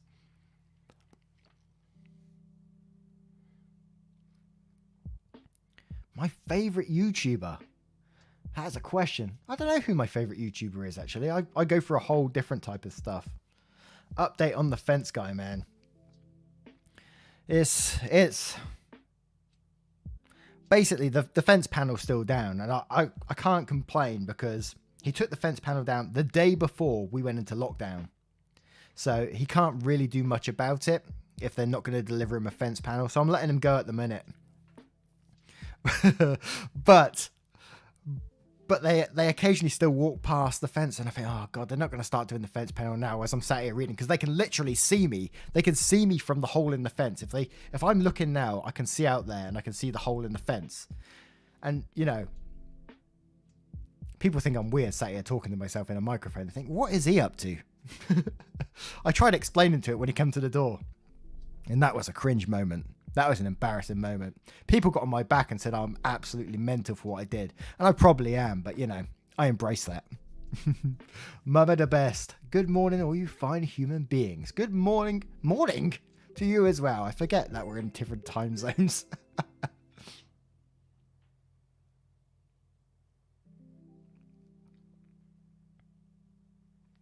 Oh, sleepy. I tell you what, I was that day.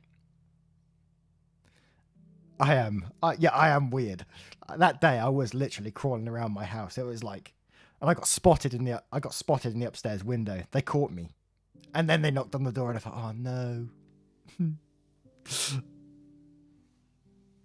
Thank you for joining LDC. Thank you so much. Retro Games Huntress, I'm all over that. What about a bit of Streets of Rage? Streets of Rage 2. Oh yeah. That was my favourite game. Double Dragon? Anyone? Double Dragon? The time for me, Lady Mythos, is 20 past 11 pretty much.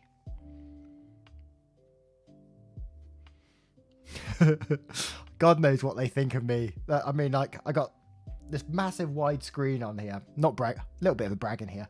Massive wide monitor right here. I got like 3 monitors around me. This microphone on a stand that comes out. They must think I'm up to some weird shit. Mark, thanks for what you're doing. A couple of months ago, it really helped me through a pretty sad period in my life.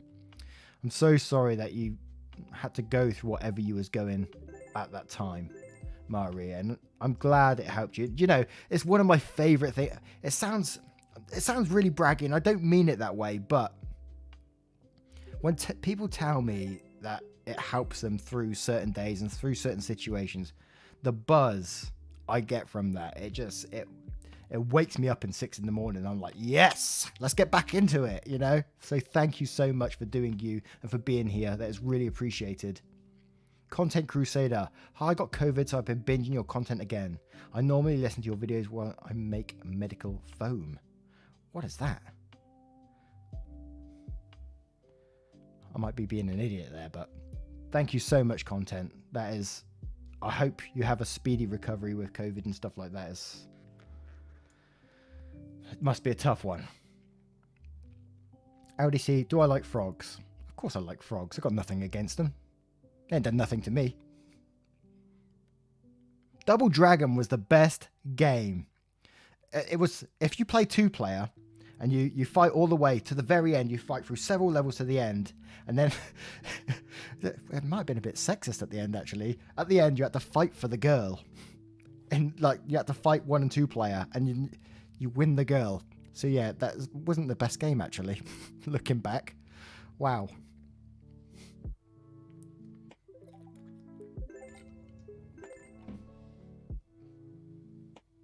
Yeah, scratch Double Dragon off that one in the end. Gee whiz.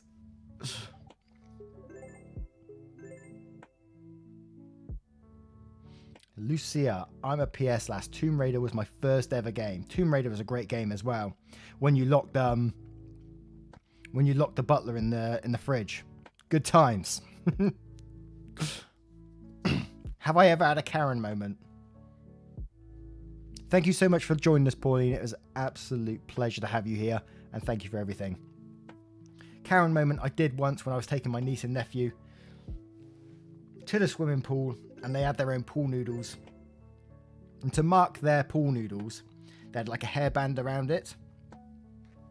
And basically one of their children, Karen's children, took the pool noodle from the side, because they just left it on the side, and they went away and they was playing with it in the pool, and we just let them play with it because it was like, well, you know, they're doing no harm with it. But when we wanted to go, we had to say, look, can we have our pool noodle back, basically?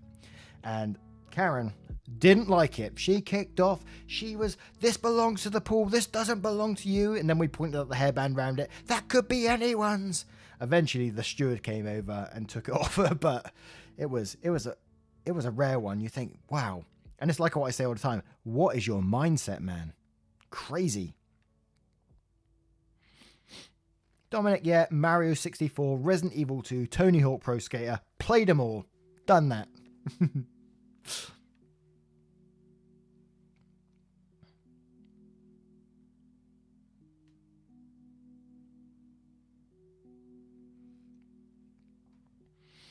Oh, Timmy, my niece and nephew, they just absolutely... They wreck me. They just jump over me, give me headlocks, and beat me up all the time. Crazy. Right, I'm just talking absolute rubbish again, haven't I? Right. I need to find the next story. Let's go for it, shall we? And this story comes from Darth Vader. Take the car I paid for. Good luck finding the dead fish in it. When I was 15, I began working, and by the time I was 17, I had enough money to buy my first car. Me being young, when my egg donor and stepdad said they were titling it in their name for insurance and registration purposes, I didn't question it. 6 months later, they are divorcing. When the divorce is finalised, my egg donor informs me that my car that I paid for was going to my ex-stepdad in the divorce, since it showed a joint property between them. I was furious. The car looked nice on the exterior, but burned through a quart of oil every 2 days, and drove like crap. But it was still my car. The week before my ex-stepdad was due to pick it up, I quit putting oil in it. I drove around town extra that week. I was that smoke cloud in town of burning oil. To top off my revenge, my friend had a goldfish die. It was a pretty big fish, 3 to 4 inches long. I asked for it. The morning of the car being taken, July mind you, I cut the yellow foam beneath the passenger seat. The foam was sticky, abrasive, and resealed easily due to the stickiness. I cut the foam and stuffed the dead fish into the padding and pushed it as far over as I could. Then the foam stuck back together nicely. He showed up with his girlfriend. Girlfriend was the mistress, thus causing the divorce, and he made a big show of giving her my car as a gift to her. I just smiled. I wish I knew how well the car went over. Hours later, in the hot July weather, but I can imagine. Edit, egg donor is my bio mother, but she doesn't deserve any recognition in my life other than contributing genetic material. My bio dad is a wonderful, amazing person who was dragged through the coals for child support. He paid $150 a week in 1987, plus insurance, 50% of all insurance co-pays, had to do an additional $150 each child for school clothes, pay for school lunches, fees and book rental. He worked 8 to 12 hours a day as a plumber and part-time in a factory. He had nothing and couldn't go into futile court case with my egg donor, since back then the state didn't give custody to dads. I never told him about my life at her house, since I didn't want him to worry. Thanks for the awards. Now, Winter Timber had it right at the start when I always burst out laughing when he said, ask for the dead fish. Who does that? He's just like, mate, you finished with that. Can I have it? Imagine just asking your friend for that. Can I have your dead fish? I've got plans for him. I'm going to stuff him in my car. It's like, what? Ah, poor fish. Rest in peace.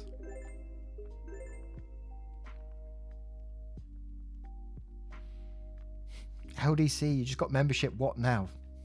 I don't know. You're a member. Welcome.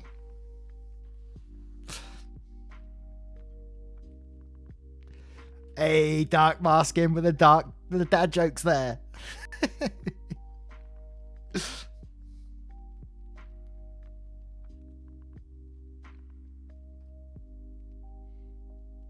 Is that for real, Everly? I worked on a ship and a lady came up to me and asked if I could call the captain and ask him if we could change course and go to another town and dock there so she didn't have to take the train. Yeah, we just move the ship over. No problem. Easy. I'd love to see your face when she was saying that.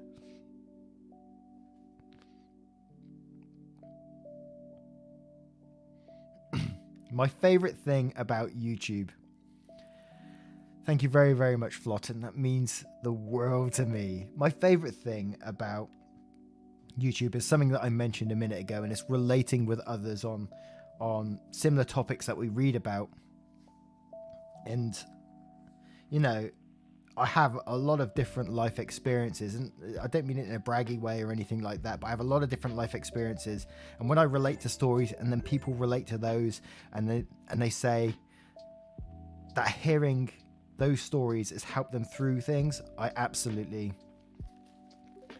it blows my mind to think there's people all over the world listening and getting involved.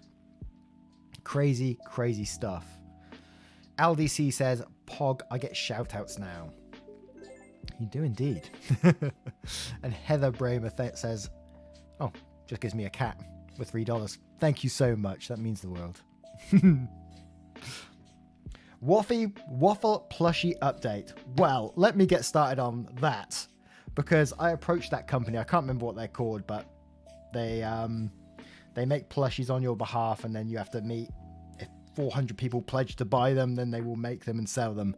But they turned me down, basically. They turned me down. They said, no, I'm not a big enough creator yet. They said I have to around 150, 200k before it's considered, basically. But I am in touch with another company who will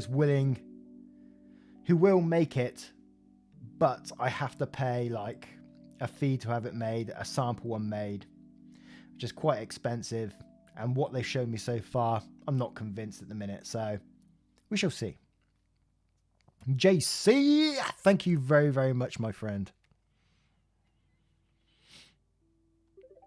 I really do want a waffle plush. maybe I've had more than 3 beers. A waffle plush. Face masks. Nah, I'm not keen on that. I've seen other creators selling face masks and stuff, and while I get you can make it your own sort of style and stuff like that, it just doesn't feel right. It doesn't sit right with me for some reason. Christian Libby, keep up the good work. Thank you very much, Kristen, and thank you for being here too. You're very much appreciated.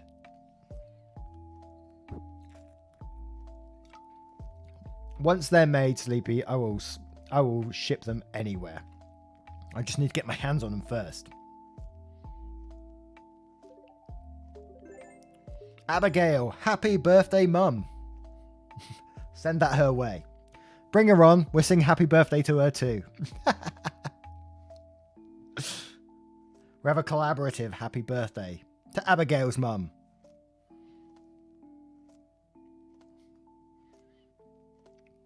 Oh, Tamahawk talking about the fried chicken. I wonder if it's too late to order out. KFC won't be open still, probably. Oh well. Share a bottle of vodka and see who's standing afterwards. I used to, many moons ago, I used to drink vodka Red Bull.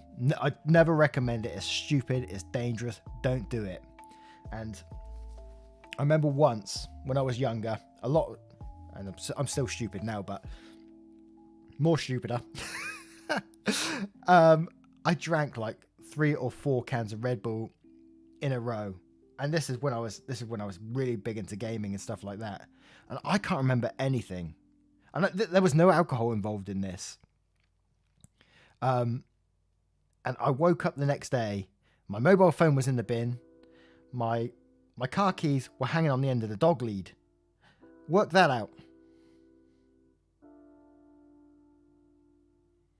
Don't drink energy drinks with your spirits. It's not a good idea.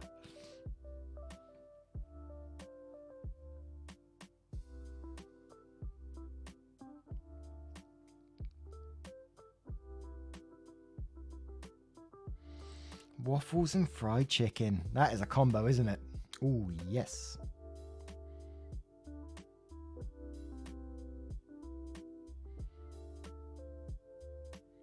Hello, Haba. Or Red Bull and Jaeger, actually. Jaeger Bomb is good, to be fair. Right, I just need to use the toilet for one moment. Too much info, I know. But bear with. I'll be right back.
Yo.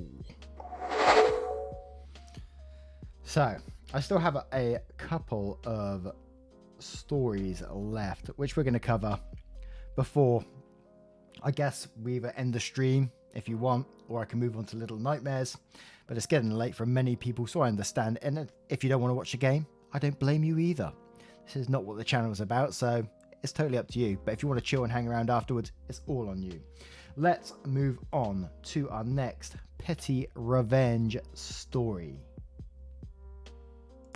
And our next story is from ZZZ Top. Won't move your patrol car to let the ambulance out. I'll let your sergeant deal with you. This happened around 4th of July.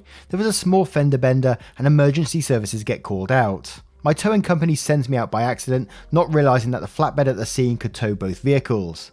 There was 1 ambulance and 5 police cruisers, 3 cruisers blocking the road, 1 directing traffic, and the other arsehole who showed up after the scene was secured. Arsehole felt the need to park his cruiser crossway diagonally in front of the ambulance, not necessarily blocking the path, but if anyone has driven an ambulance, they are a pain to reverse around obstacles. The EMTs asked the a-hole to move his cruiser and he literally said, "When I'm ready," and resumes chatting with the cop directing traffic. Another cruiser shows up and it's a sergeant who knew me and the company I work for. He goes off to deal with the scene and the EMTs rush to him to talk to him about moving the cruiser.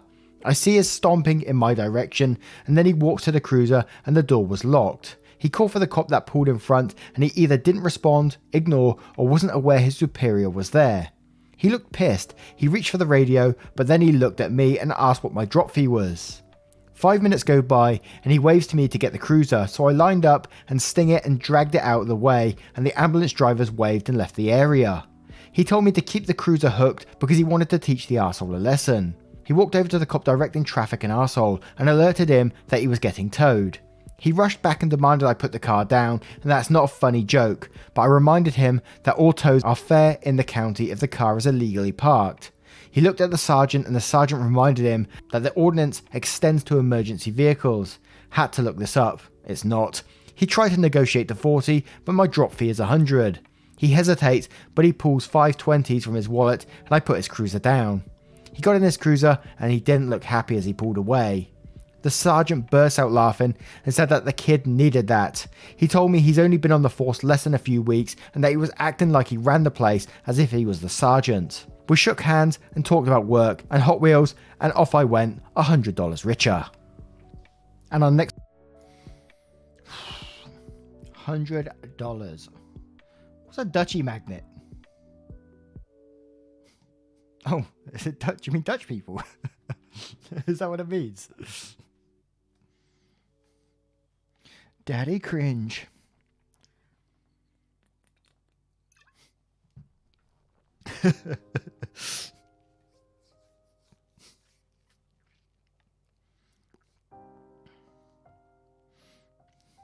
Is there a lot of Dutch people here then?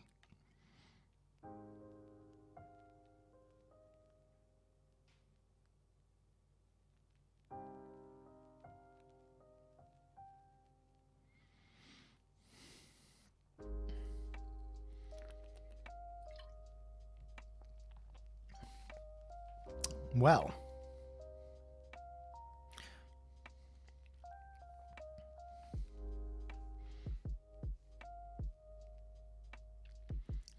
a waffle branded hooded t-shirt. Again, it's one of those supply things that you can't really get hold of. I mean, on a lot of the print on demand sites, they don't supply hooded t-shirts. They're a very rare commodity.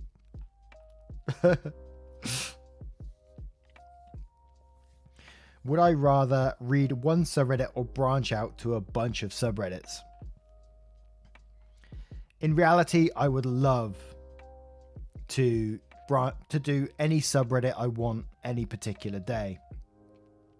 But as you may or may not know, that you have to work with YouTube. You get put, it sounds bad, but you get put in sort of a box with YouTube with certain keywords, certain terms. Like, I'm very much, my channel's Am I the Arsehole at the moment. I can do well on some other certain subreddits, but my channel does best with Am I the Arsehole, and I have to continue daily with those videos to keep the ball rolling. If I drop off for any particular point, I get punished for it. It's that simple. Not that I don't enjoy doing it. Don't get me wrong. There's a lot of cool stories on there. Some of them you do get, you know, can be made up. Absolutely. But I still find them interesting to read sometimes, you know. Oh yeah, I'm still here, Rose. I'm plowing through beer at this point. Just having a good time. I can't believe people just still listen to me talk absolute nonsense. I'm all for it, to be quite honest. Kai, would I start a channel for scary stories? I tell you what, no sleep stories are absolutely amazing, and I would love to sit there and read no sleep stories so much.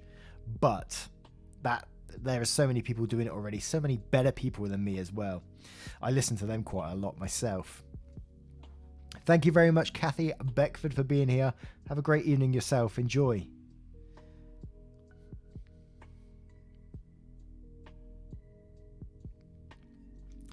Dominic, the problem with doing that is like tagging with "Am I the arsehole?"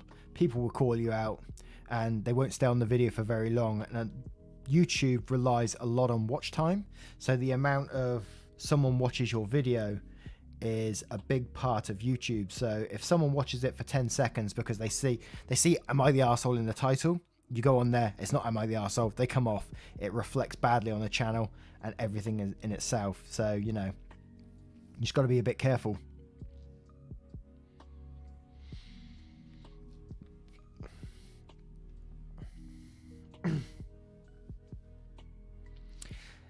Jen, yes, it sort of depends with the whole kid-friendly thing.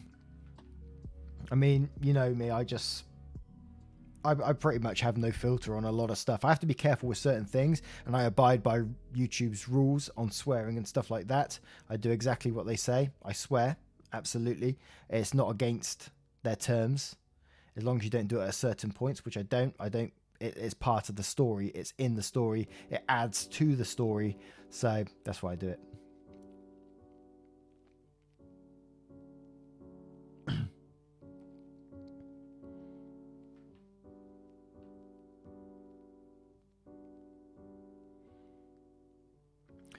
Zeros. The people's in that is the story I always come back to. People's in cages. That is, oh man, that's a great story. I love that one.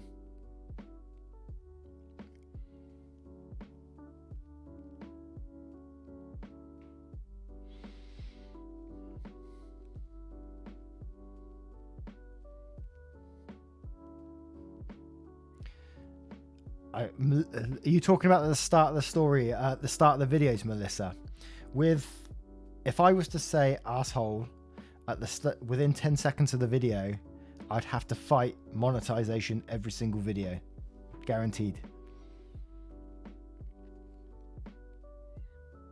The bots will get me.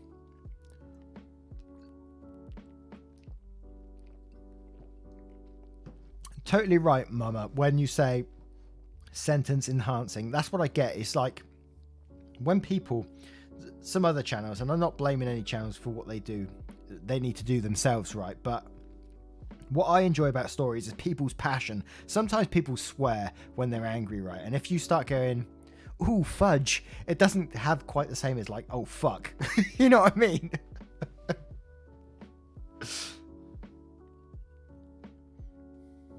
Just try to drink a beer with a bottle cap on.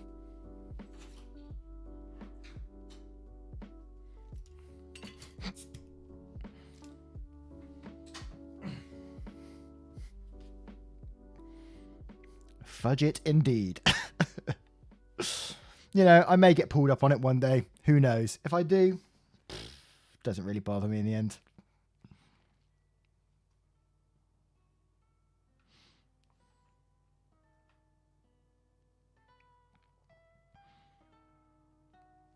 That's the thing, Frida, is that it doesn't have to be a kids platform. It's like when you put on the video, you click saying it's not a child-friendly video, which I do on every video. So I don't see where the issue is. Swear in another language.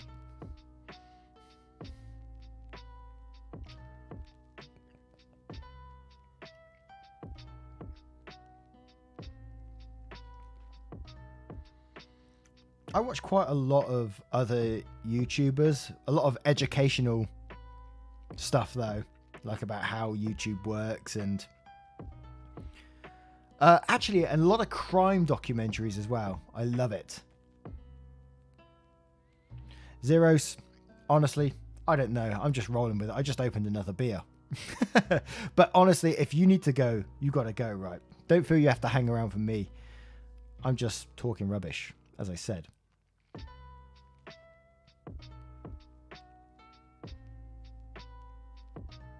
Ah, true crime. Yeah, I love true crime. I'm all over that. I watch a lot of it in, we have a lot of series going on at the minute, like Britain's, not greatest killer, that's not it, is it? But Britain's worst killer and stuff like that, and serial killers and stuff, and just finding how mentally they work. I find it fascinating.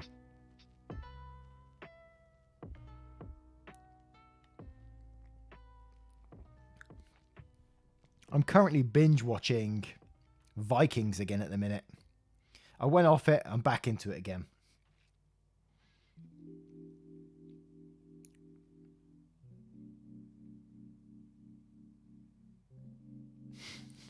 Too true, Abigail. Too true.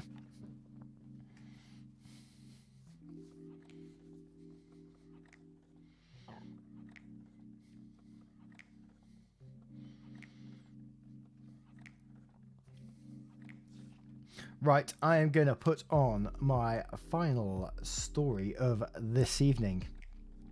I've managed to drag this out for nearly 2 hours. Pretty good going, right? And our next story is from Valiant Freak. Steal my desk, be annoyed for 30 seconds every day. It's going to get petty, guys. In my last year of my industrial design degree, I scored a paid contract at the Australian Government Scientific Organisation. Although I was only in 2 to 3 days per week, I was shown into my large empty office and told I could base myself there. The office was normally used for students, but I was the only one on this project and I had the whole office to myself, with about 6 desks.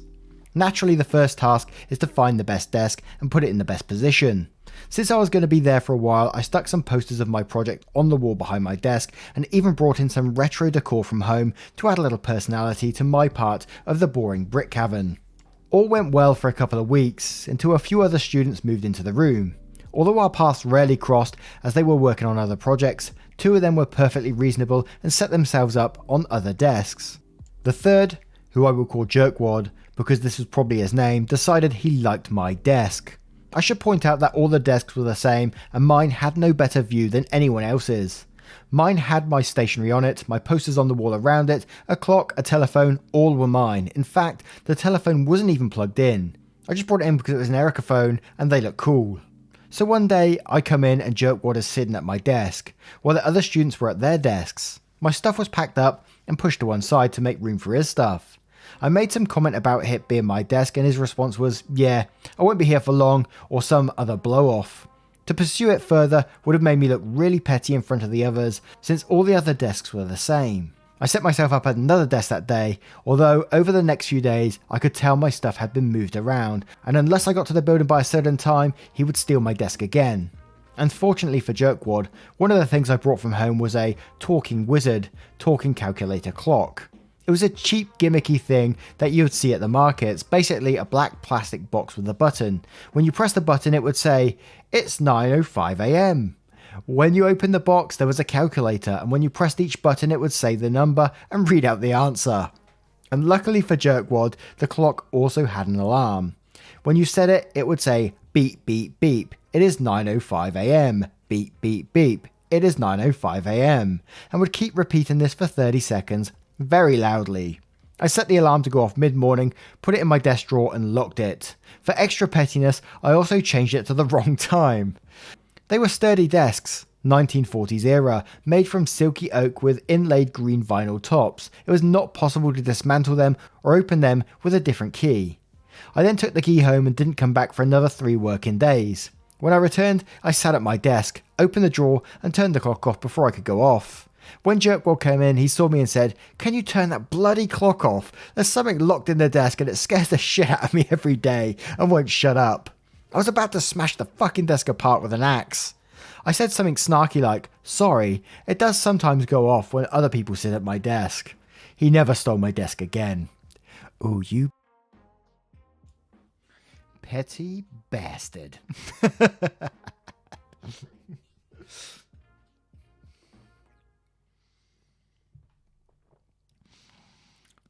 I love the petty ones. You know, you get your pro revenge, and I know you like your nuclear revenge as well.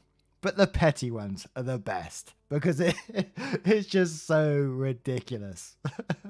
A wizard clock man.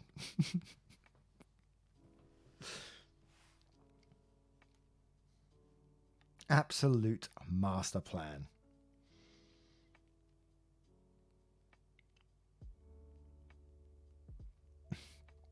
And Fred, I did see your message. Yeah, I probably will just cut these stories up and put them into a video at some point. I imagine this. I don't know what happens with the stream. I think it goes onto the channel afterwards, but it's not good for the channel. So I'll probably just put these into a video of some sort and then re-release it again, because not everyone on the channel gets to see these stories. Not everyone's able to attend the live stream as such. So, and not everyone wants to hear me talk shite for nearly 2 hours.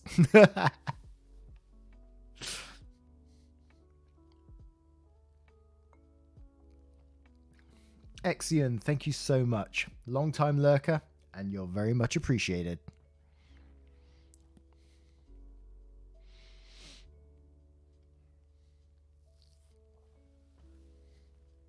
That's all right. Sleep is important, Fred. Sleep is important. Glad to hear it, Ben.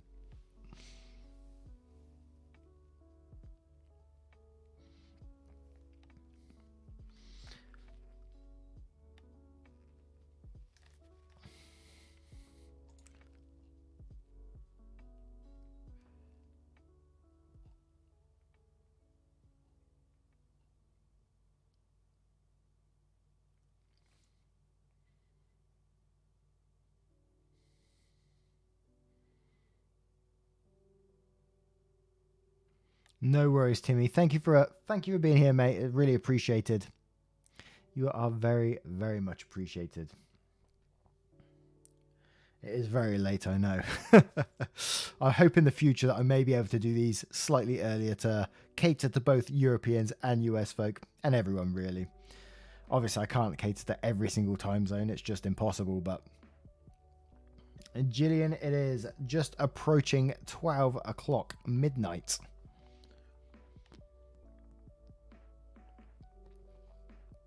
And I'm debating, do I play a little bit of Little Nightmares 2? Do I not? Do I go to bed and watch a bit of Vikings? Got to be up in the morning to make another video. You know how it is.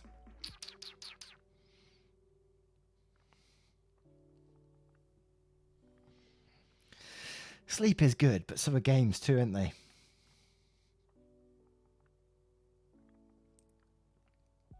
Oh, Yuri Valheim, yeah. Everyone keeps talking about that.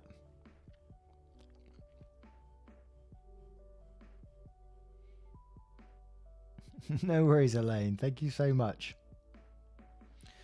I probably should sleep, shouldn't I? Oh, Matron, I did play Outlast. I lasted about... I remember it. You go in through the gate with a camera. You go up and climb in. And then that guy knocks you over the balcony. And pretty much, I shit myself and logged off there.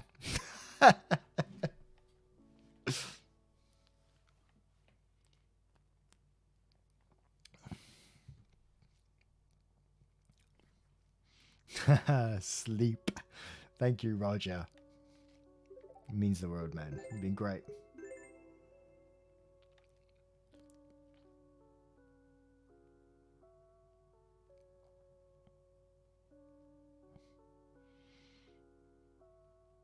Zeros, that'd be the most wholesome haunting ever.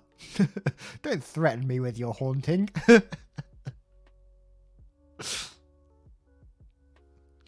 Valheim does look amazing. It looks just what I'm looking for, like a cooperative Viking game where you're building and fighting all sorts of beasts as a team. That sounds amazing. Am I gay? No, I'm not, I'm afraid. Maybe I am. I don't know.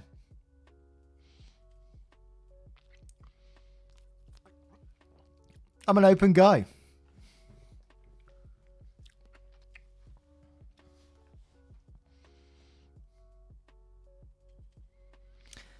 Yeah, back to Outlast though. I mean,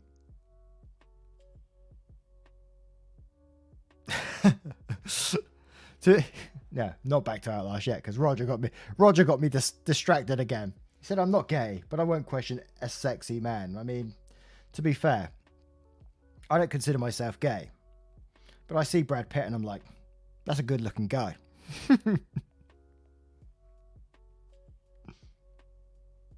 Or the guy that plays Aquaman. You think, no, that's a man.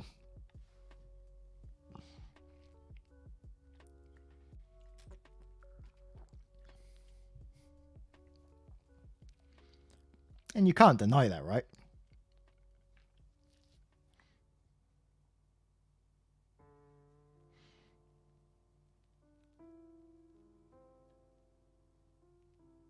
He is just a pretty man.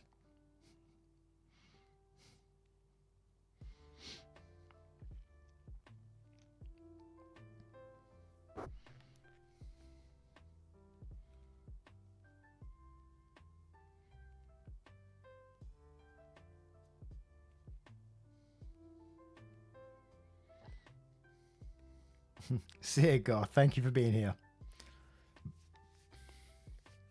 God, I just burped. Sorry about that.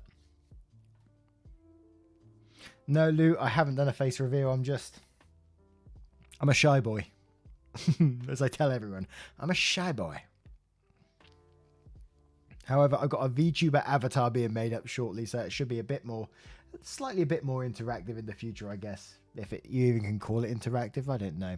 Something else to look at rather than my Turtle friend here. But he's a great guy to look at, to be fair. Look at him. He's a nice guy. Mince D, you are helping a lot of people. I don't know about that, but thank you so much.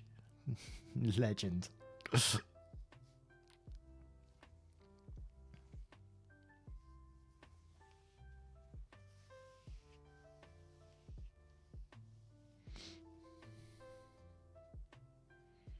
How to get rid of a clingy boyfriend without breaking his heart. Momo, I think that's a tough one because we don't know the whole situation here, but I think if he is clingy, it's going to break his heart anyway. Is there no way of fixing that relationship beforehand with conversation? Is the question.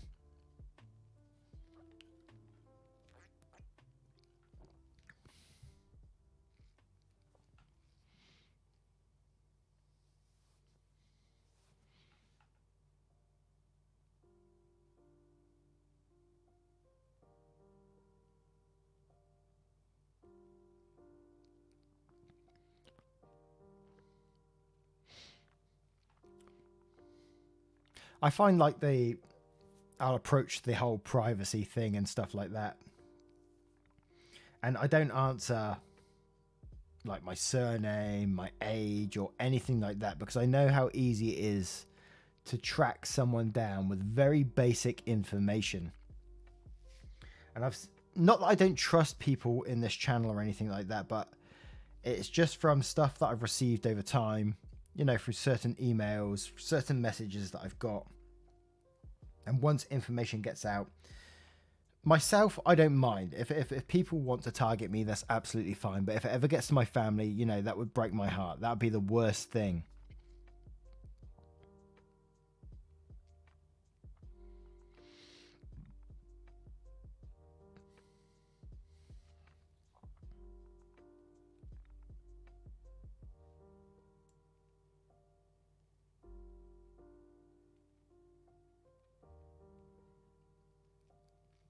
Ben said, what made us come up with the waffle idea? Now, I didn't strictly come up with a waffle idea. We said this in the last stream. And basically it came off with, which I think, I say it again, I think it's just a British thing about waffling on. I used to say, oh, if you'd like to skip the initial waffle, see the timestamps in the below. And waffle in British terms is like for talking basically nonsense, just talking rubbish constantly, blah, blah, blah. And from there it went, a lot of people going, oh, I love waffles. I was like, dear, me too, to be fair. And it just went from there. So basically the community created this whole waffle gang thing. And I've always wanted like a mascot for the channel or something like that, something that brings us together under something like that, and it just seemed like the perfect opportunity to do it. It always felt a bit cringy to do something like that, but people embraced it and it just went wild. So I was all over that in the end. I was very happy with it. To ask, I'll eat any waffles, to be fair.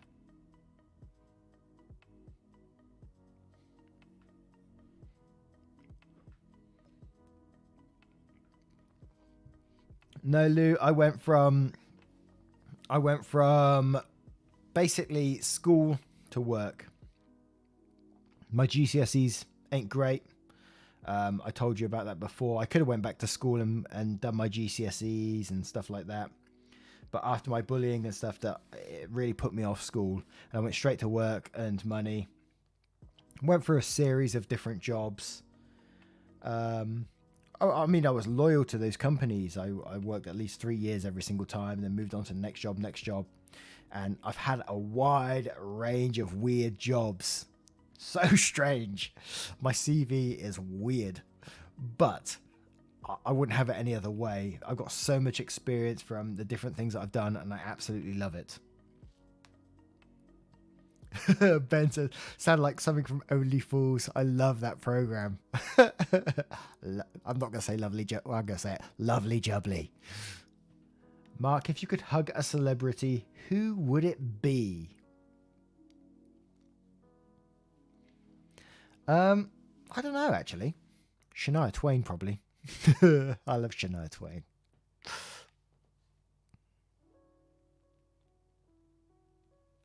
Nanite Zeros, thank you for being here today. It's appreciated. Hope you don't wake up with a hangover.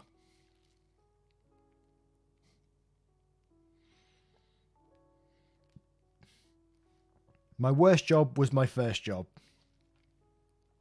And that was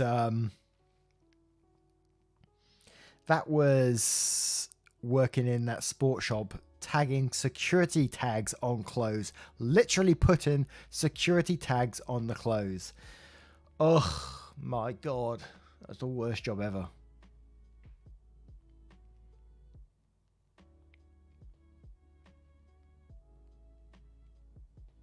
I like football.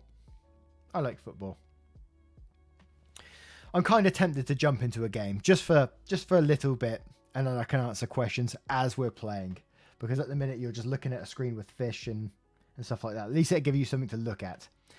If you want to leave, that's absolutely fine, and I wouldn't hate you for it at all. So we could jump into some little nightmares at the same time, but I might have to adjust some things while we're doing it. SD, don't worry about it, honestly. I ain't going to be on too much longer anyway, so I need to sleep. The night, lady, in the night. So we will try. I'm going to try and jump into a game. And hopefully the stream doesn't actually mess up. Hopefully it's loading the game now and it doesn't crash.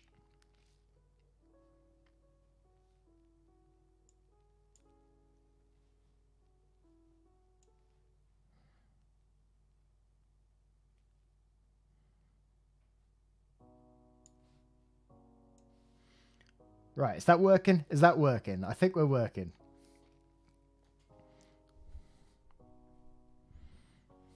I've still got at least half a beer to finish here. I mean, I may as well, right?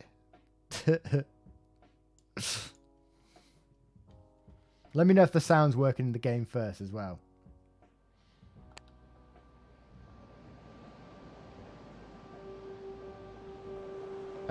It's 12 o'clock where we are at the moment. It's laggy, is it? Is it laggy for anyone else? Oh, wait a sec. I might know what that is. It's probably that background is still going at the same time. Let me try that.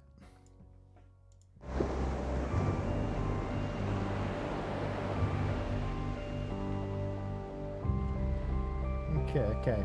Let me know if the sound is a bit loud as well. I'm sure we can sort that out. Let me have a look. If I can find it.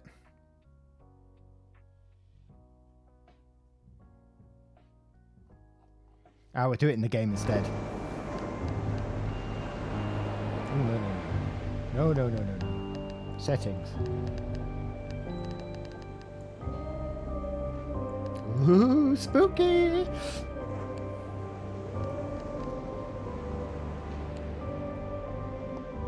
I got a controller here, and it's like different controls to what it says in the game, so I don't know if it's scary or not. I mean, I don't know if this one is any worse. Thank you so much, Josie, for joining us. I don't know if this one is any worse than the first one. The first one certainly had creepy moments in it. and had some, like, yeah, it had some creepy moments in it. I don't know what this one is because I haven't watched any videos because I don't want spoilers on this game because I've been really looking forward to this game coming out, so.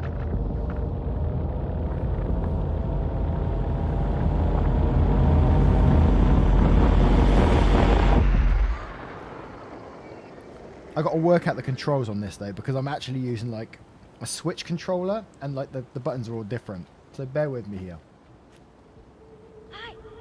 Oh, you can actually talk in this game. So in the last one, I guess the protagonist was 6 who had a yellow rain jacket and we're someone else. Oh my word. Can we sprint? I want to know how to sprint first because there we go. Skeletons? What?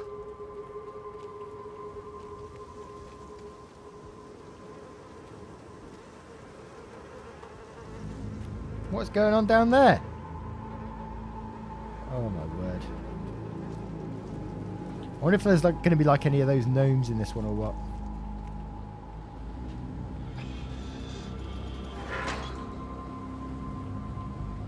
Oh my word. This doesn't bode well already.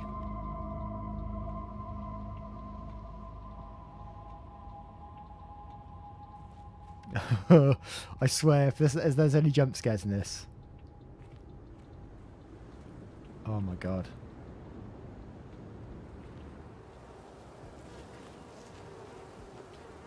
Here's a chute. Now look, I can see the game saving in the bottom right hand corner here. This isn't boding well.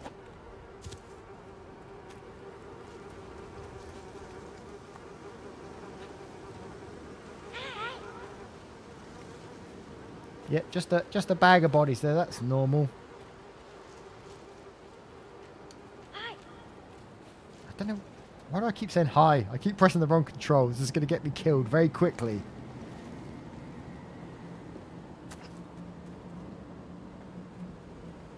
I need to learn the jump buttons very fast here.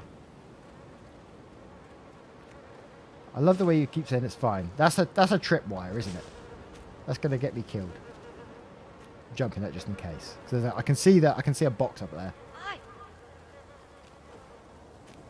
I push that. Okay. I can see what I've got to do with that. I can see what I've got to do with this straight away.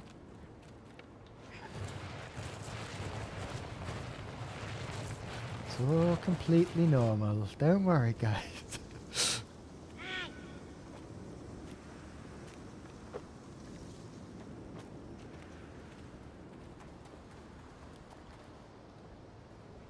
It just feels a bit too quiet at the moment.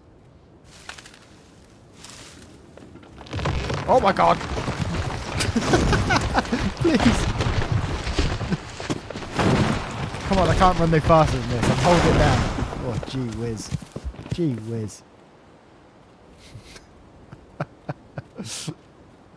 This is Little Nightmares 2. So I can see a rope up there, so I'm going to have to get up there at some point and swing across, I assume. I'm going to be going back on myself, I guess. Alright. Alright. Big oof. How do I get up there? Can't jump up there, surely. Oh my god. Don't tell me I'm going to be stuck already.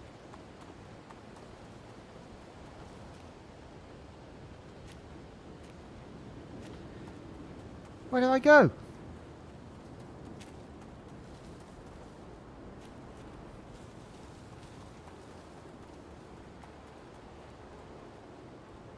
Am I just being an idiot here or what?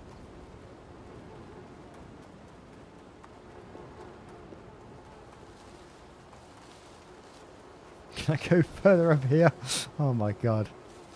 Maybe I've had one too many beers for this.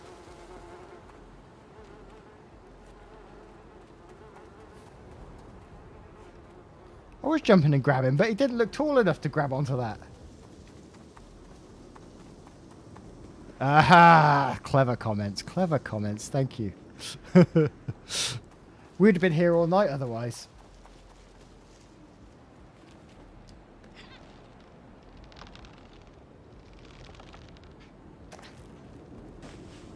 Okay, that's good. Thank you for that.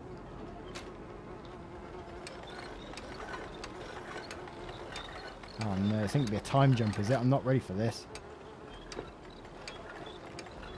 We did it, guys. I love the people just inside the log. Yeah. I know. I was being a moron. How do I work this one out then? Oh. Do I actually go down there? Oh no. Oh no.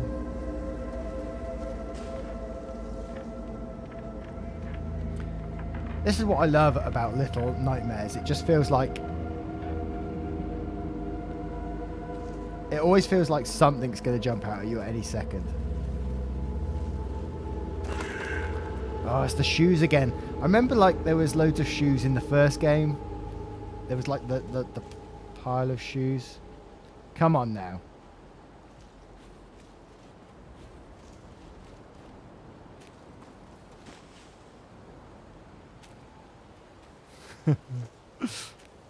What have I got to do? Ah, Jesus!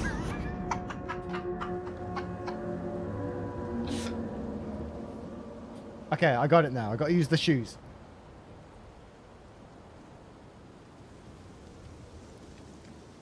Oh my word.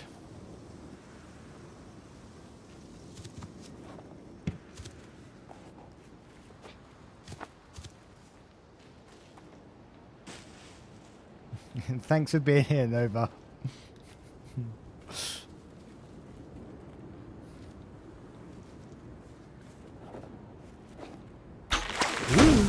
There we go. There we go.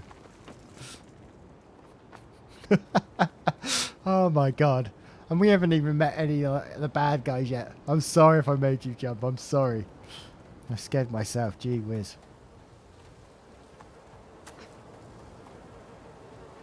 This game just isn't going to be full of traps, is it? There's like bear traps now. Oh, come on, man. I'm not ready for this sort of stuff. Can I grab that? It just feels like there's something you can grab. Yeah.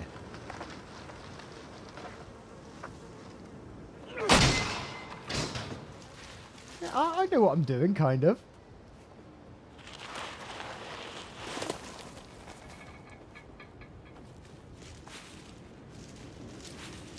Oh, jeez!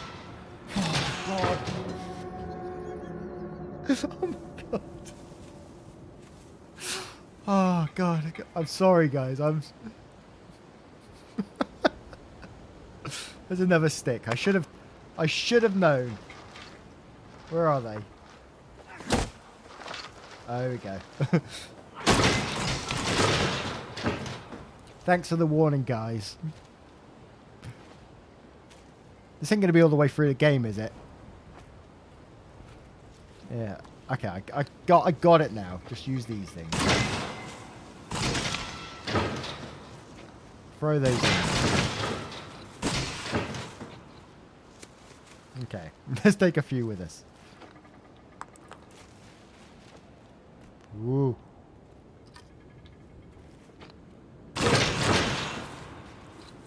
God, why? Who puts these bear traps out? These bear traps out here? What sadistic person?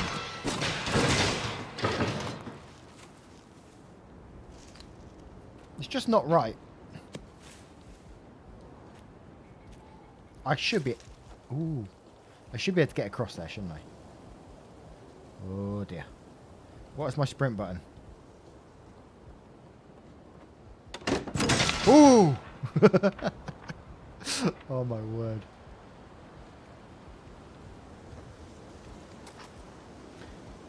Oh, that's better. We're back out in the green grass. Oh, we got a little slide there. I didn't know we had. Oh no, here we go. Let's just sneak. Let's be careful here. This doesn't look good. It's like Chainsaw Massacre stuff, this is. We don't have to go in there, do we?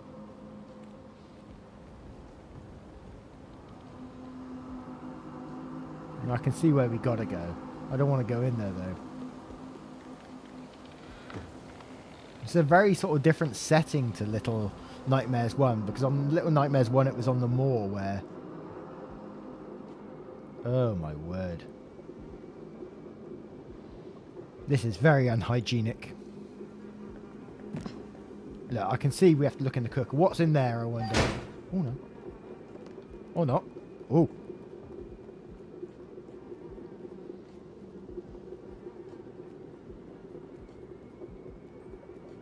Oh no.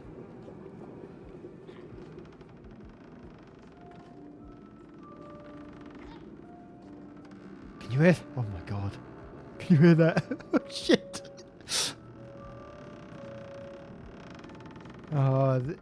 Why is it always they use like creepy music like this though? This kind of music. It's not creepy in itself, but when it's mixed with everything else. All those pictures on the walls, you can't really make them out.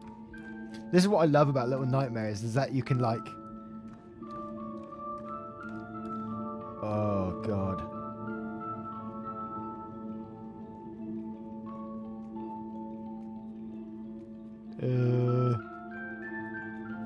Oh my god, I got tears in my eyes. Is that a person or is that like a doll?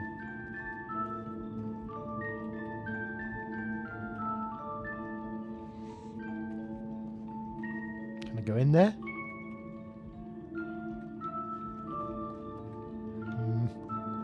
Right, I'm going over this one. No, I saw a door over here. Oh wow! Hey, it's an axe. Look. Can I get that? Ah, what? I thought it was going to let me smash down the door with that or something. See you, Dana. Thank you very much for being here. Oh.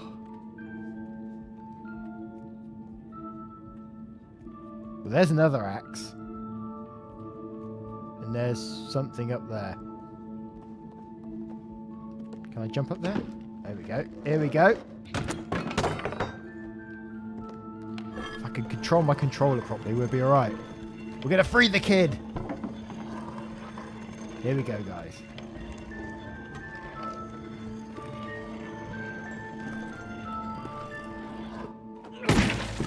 Surprise! Here's Marky!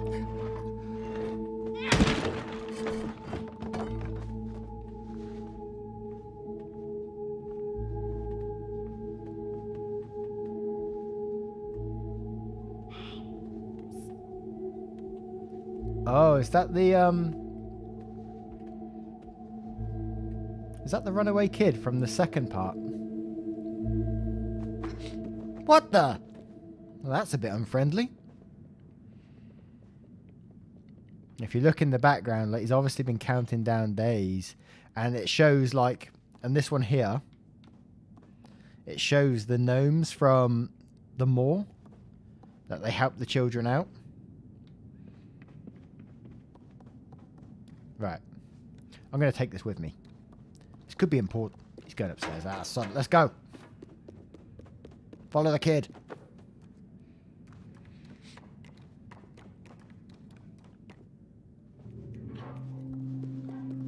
He wants me to follow him. Oh my god.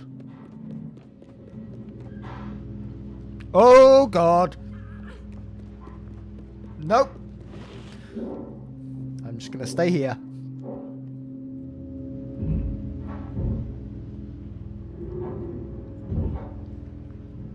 That's 6, is it?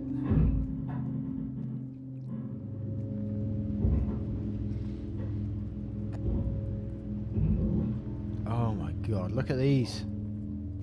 They best not come alive, I swear. I swear. Oh my word, man. I'm sneaking just in case.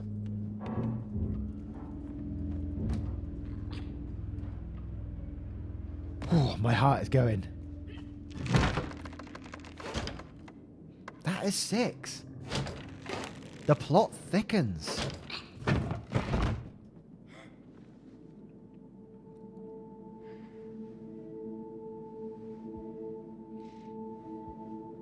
Gonna have to help each other out. Okay, okay. Alright. How do I do it? Okay.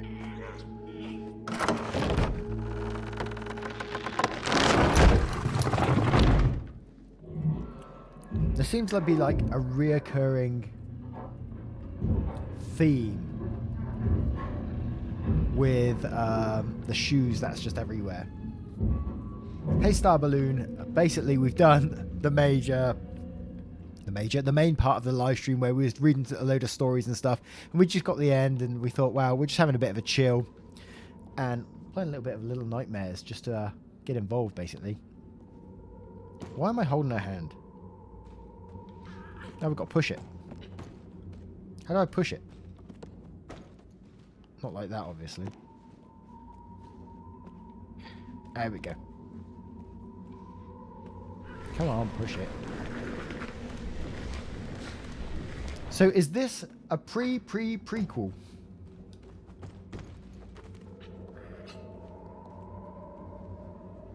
What is that? Come on then. Don't leave me down here by myself. Okay, I can see we need a handle of some sort right there. Thank you.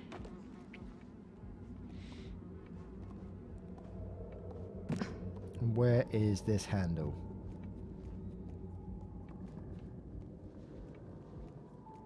Oh my gee whiz. Come on now. Why do they do this?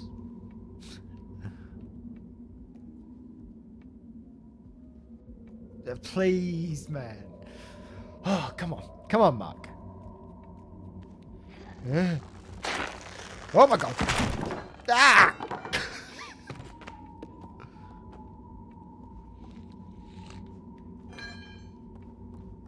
Thank you. What has happened to these people? Why are you saying careful, Samantha? You're worrying me. What's going on?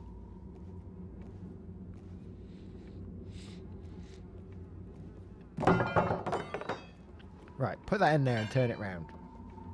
You can do a bit of the work, 6. Oh, great.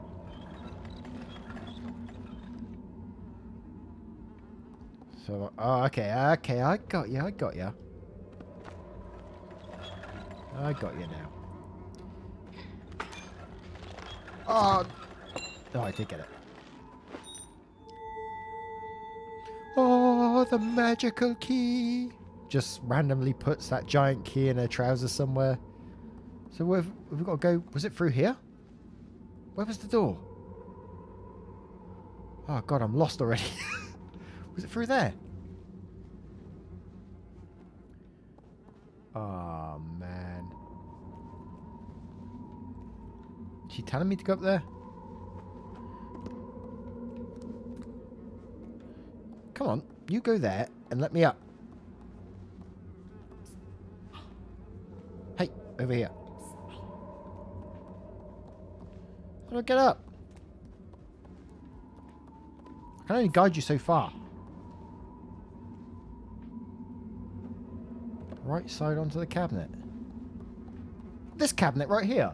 Is that what we're talking about? Hey, you. Come here. She don't want nothing to do with me. Get over here.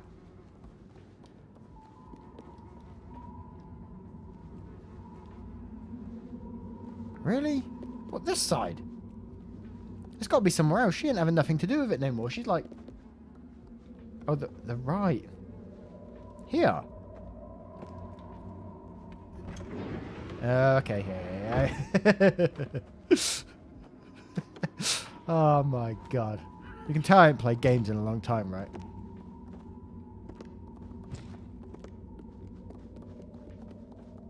Have you guys all played this before? Whoop! Oh, I thought that almost killed me then. There we go. Got it in the end, guys.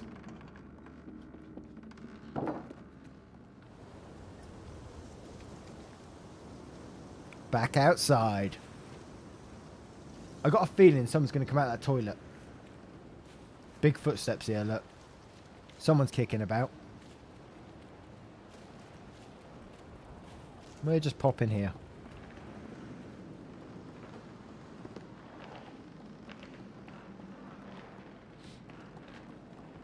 See, I can't remember the first Little Nightmares being this sort of like... See, what do we need here?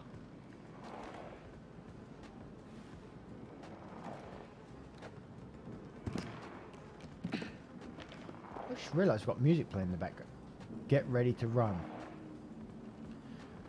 Oh, thank you, Sebastian, for that. I'm now shitting myself. Where do I go? What do I need? We can move this. Just looked a bit too big for us, to be fair. Yeah. Cheeky.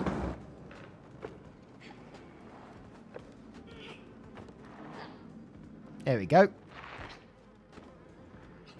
Sneaky time. Just... Oh. That is getting a bit violent. Oh, no. What is that? And you know you're in trouble when there's a quick save.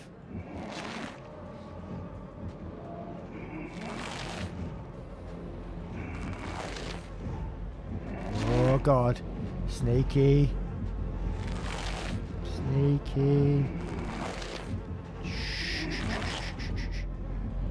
Oh, God. Oh, God. Go. Oh, God. Run, please. Oh. What the hell? What the hell? Where was I meant to go? No. No, please. I'm not ready. Oh, I see. Thank you, 6.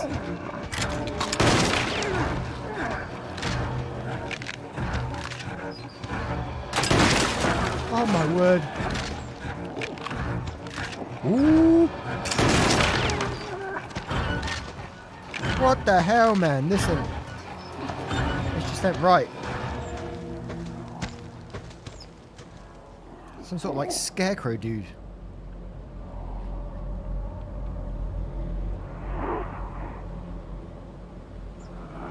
Alright then, go away. I like the way he's just sort of like, yeah, whatever. They're gone now. Just carry on. No.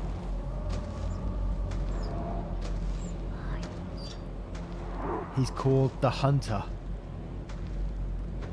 He's the guy who puts the bear traps. Of course he is. Yeah, I'll hold 6's hand.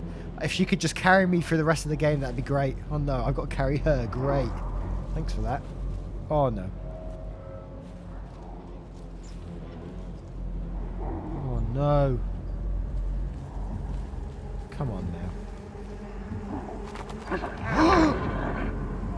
Oh!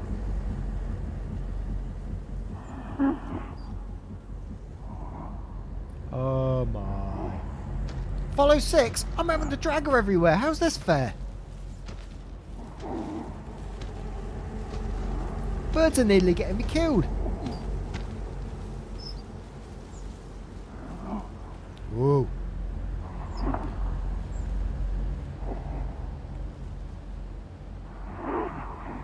Can I keep going? Keep walking, mate. Oh, God. Is he just going to stay here the whole time now? I'm just going to have to run, aren't I? I'm just going to have to run.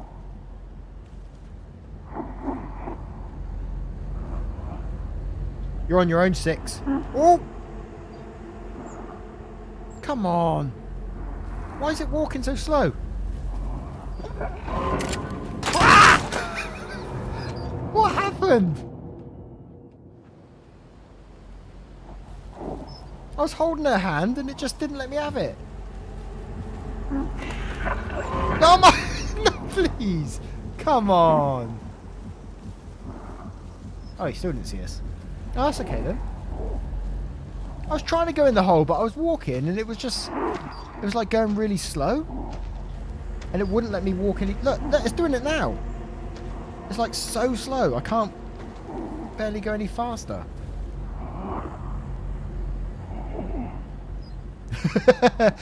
Baron. This is a great idea for a chill stream. It's a time thing, so he's going to stay there constantly, is he? Right, I'm going. See, look how slow it's going.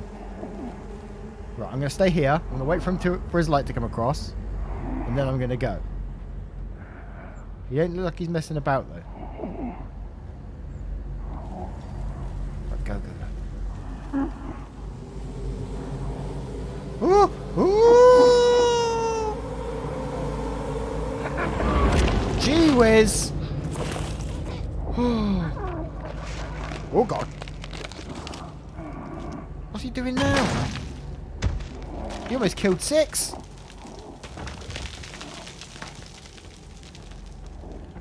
Where do I go? I don't even know where I am. Here we go. Oh my word. This is too much, man. I'm glad we got away from that guy, though. But who's next, I wonder?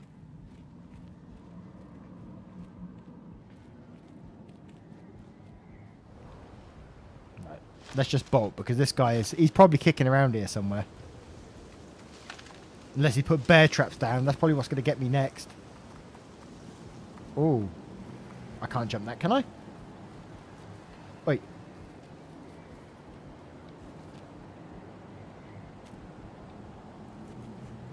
We can't do that. Oh, can we jump? Nah, we can't jump.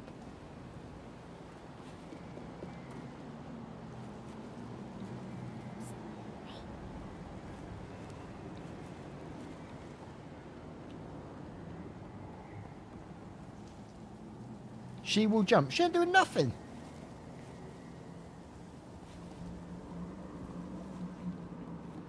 All right.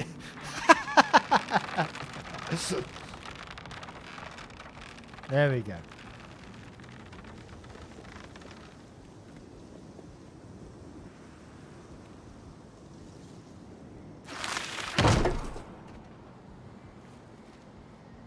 All right, you're going to do something for me now, 6? Did your message get removed? I don't know, Spooky, to be fair. I removed the bot that was messing around with stuff earlier, so hopefully it's nothing to do with that. Really? Alright. Let's do this. Leroy Jenkins.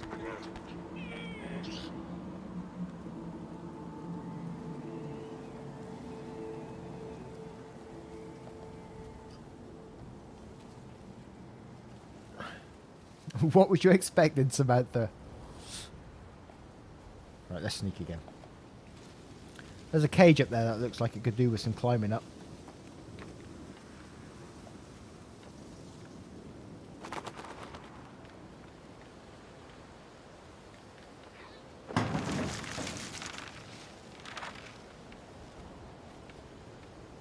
What am I meant to do with it? I don't know. I don't know. Oh, shit. It's a hat. I don't want a hat. I got a bag.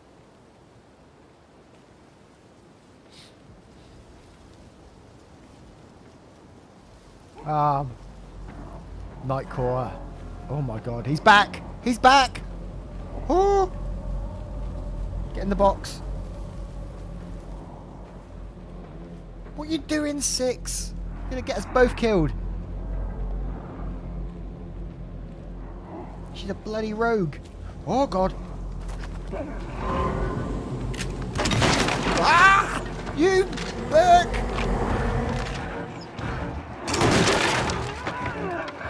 I'm stuck. I'm stuck, please. Whoa.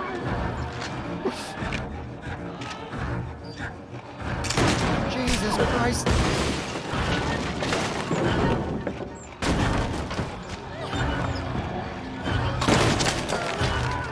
What is she playing at? Fuck, man. How was I meant to escape that?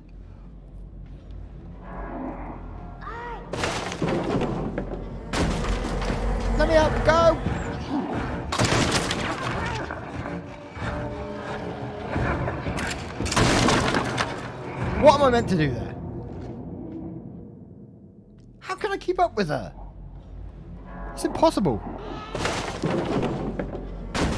I'm running as fast as I can. But she just runs off. Look, she's like, see ya.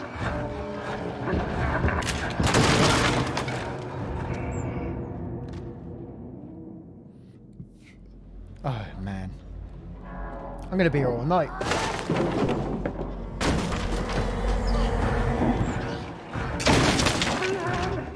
Right, jump. Say what?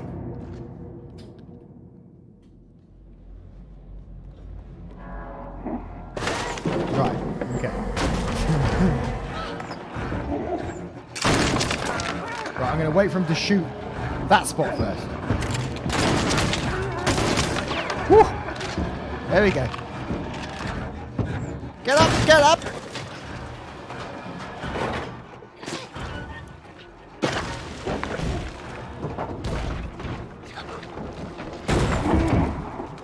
Oh man, this guy.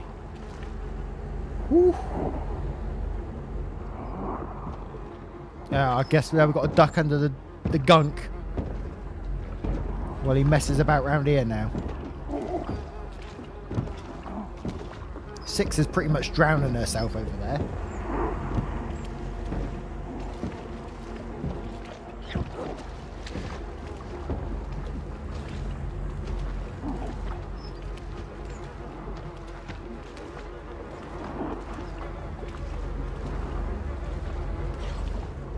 Yeah, but the art style of this game is absolutely immense. I love it. I absolutely love this series.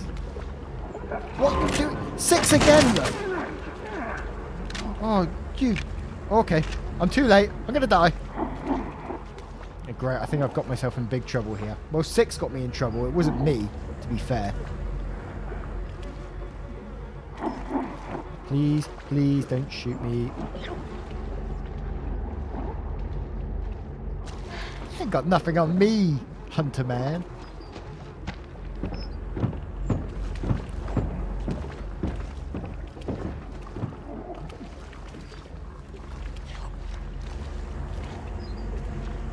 Right, I'm leaving 6 behind. She's a liability. Actually, I'm gonna follow her. She's a liability. Ooh, what's this? Cheeky. Oh, he's not gonna like this. I'm pushing it.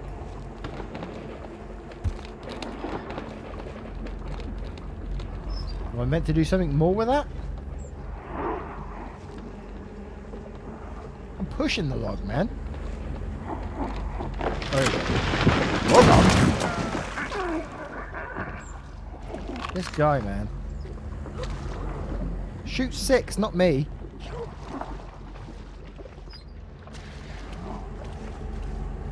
Oh god.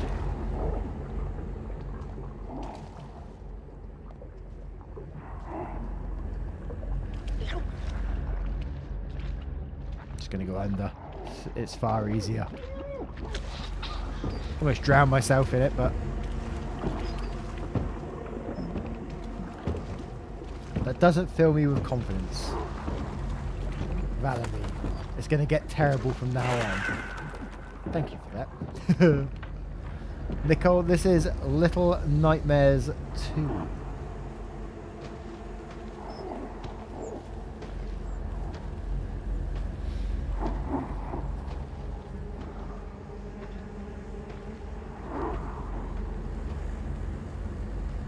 Great, so we're going to dump down here. Bird's going to kick off. That's us dead. 6, you go first. Please, birds, don't do it. Birds. Stay calm. Everybody's... Woo! No, don't get stuck! Oh, and I get shot through the box. 6 runs off. Thanks for that.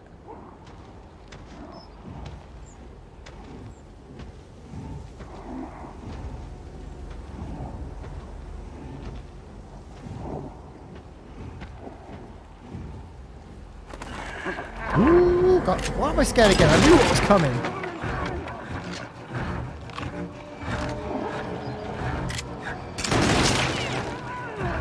Go, go, go, go, go.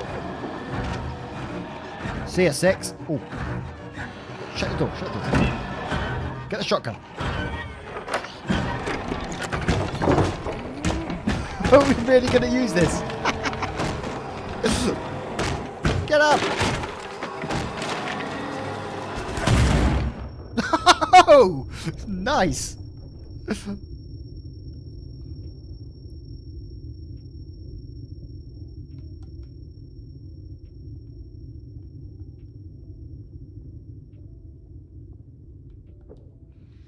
Well, we just move on, I guess. Can we go and see what a mess we've made? That was easy.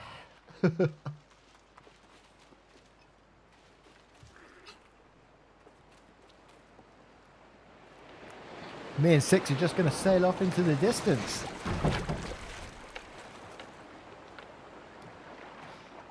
I don't know if I'm going to make a gaming channel in the future or what, but maybe. We'll have to see how it goes. But I understand this is like a narration channel at the same time, so people aren't going to want to see like me playing games all the time, I don't think.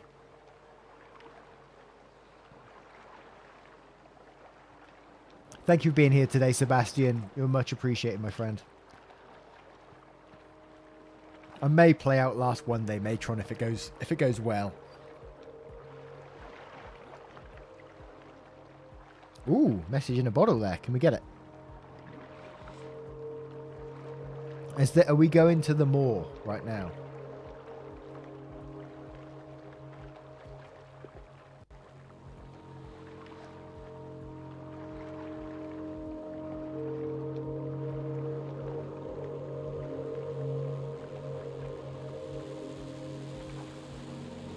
Well, I think as far as YouTube does, it's going to post this video later on, so I might cut it up and put it into highlights and then make another channel from it or something like that.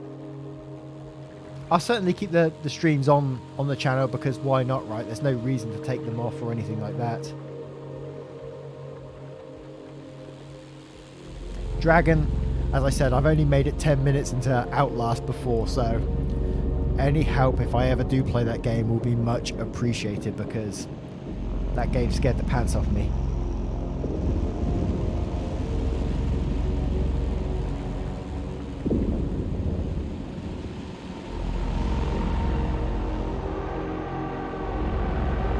I think we're going to is it the moor? Oh no, we're going to a city of some sort. Because I know there was comic books as well regarding Little Nightmares, because when the first one came out I got really into it and I was trying to find out the story behind it, and I know 6 was taken by the boatman to the moor, so I'm guessing this is where she gets picked up by the boatman, so it'd be interesting to see what happens to this guy.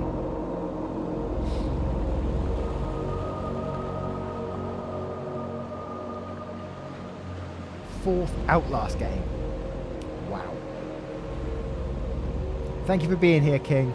You appreciate it, my friend.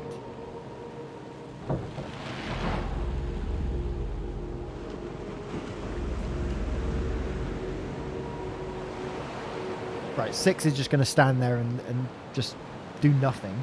Do I have to hold her hand? Do I have to bring her with me? Oh no, she's coming now. Okay, there's a nice open door. Nice. What's this kid doing?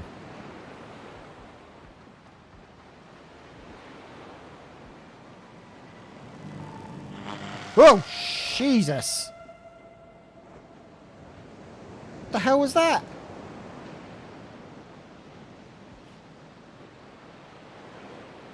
Oh, absolutely, Jan. That's why I never got into really gaming sort of channels before, really, is because they're just oversaturated.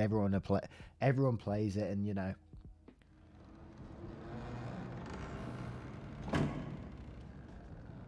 What the? Some like suit hanging out of a TV. Watch.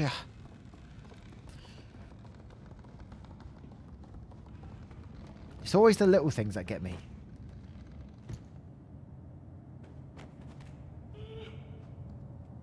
What was that sound? And again with the shoes.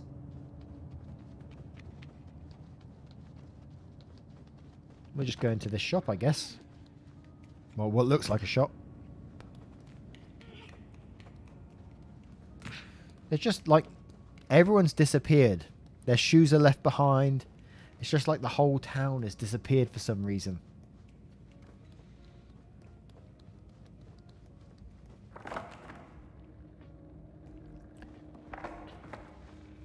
Is that TV going to fall on my head? Nope. I can see a quick save happening though, so we will be in trouble. Samantha, no, I don't. Well, I have stubble, but I don't have a beard as such, so. That's right. Get me up the S6. Oh, yeah. Try again, 6. There we go. What is with the TVs?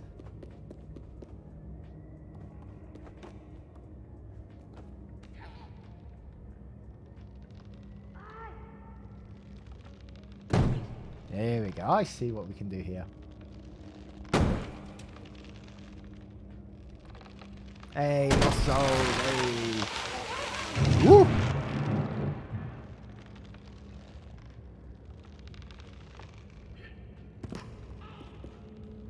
What story time's cute? Cool. Okay. Push TV off. Wow! Just waiting there to go flying off the screen. No straight roads. It rings a bell, but no, I can't say I really have actually. It rings a bell though, I've got to say. She's open for a bit much here, isn't she, really? Woo! Come on, that was an exaggerated jump. There was no way they was going to make that. That's okay, Melissa. Thank you very much for being here today. You're very much appreciated.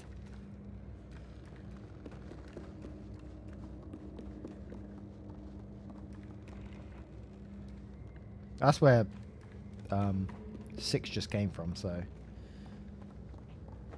Whoop.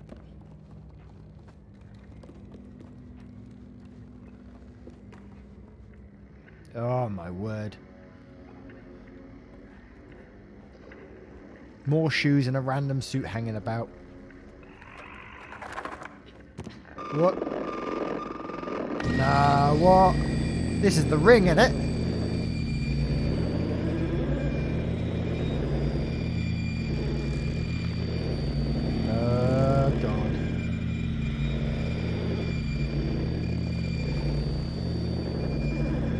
God. I'm like I'm melting or something.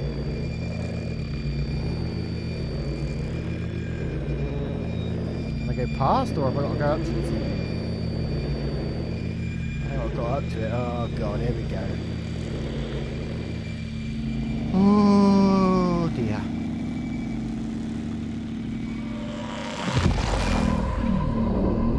This is some of the ring shit, dude. We're going into the TV, boys!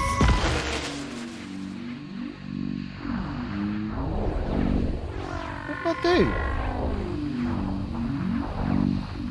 I'm at the TV. What do I do with it though? I'm just like.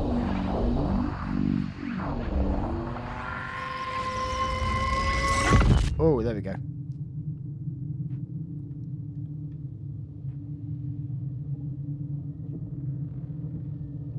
They're here.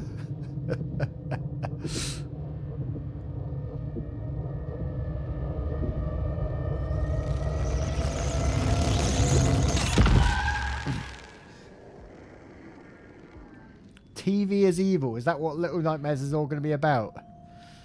Rots our brain.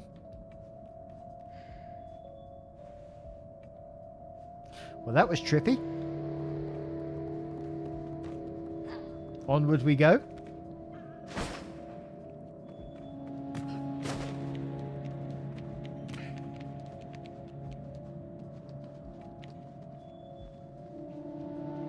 I don't know if 6 pulled me out. She was there when we came past, so you'd assume she did, but do we climb up that pole maybe?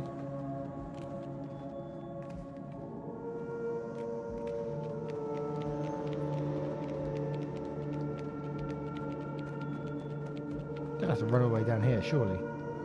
It's empty.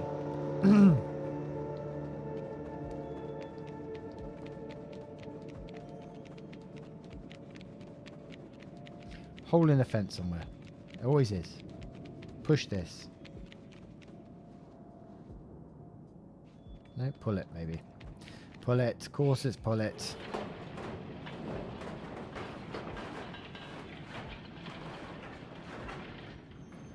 What's your favourite dessert? Red velvet cake. Oh, look, there's an eye on the school as well, look. Hi, Timmy. What are you doing back? You should be in bed, mate. Whee!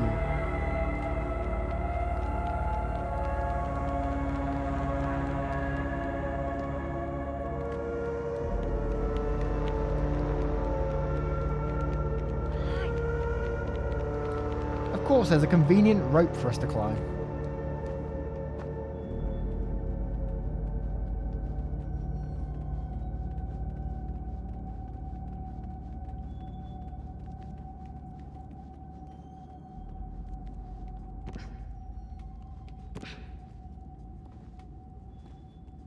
Go back to the other side first. What do you mean go back to the other side?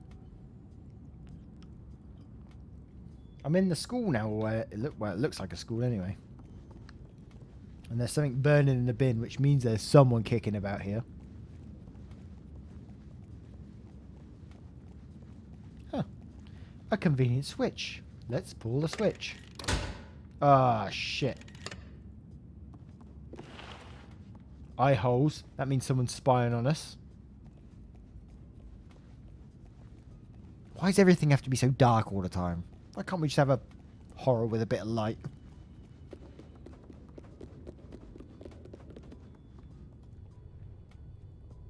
Oh my god. Ooh.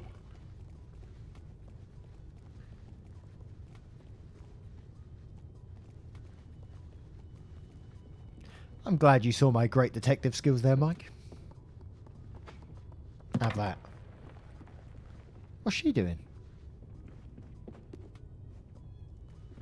Why did she grab that for? I'm gonna grab this then. Don't know what we're doing with it, but let's go. What am I meant to be doing?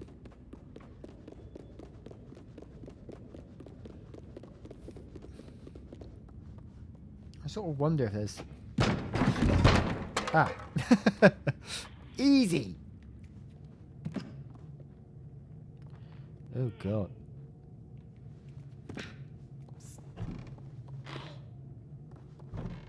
Okay.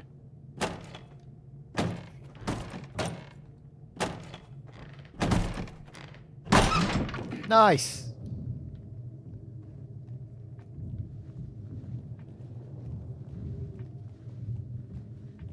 Oh, God. Oh, dear.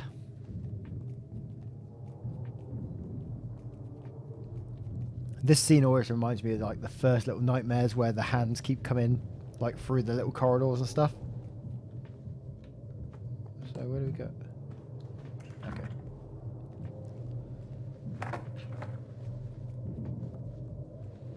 Kathy, if you haven't played Little Nightmares 1, I strongly suggest you do.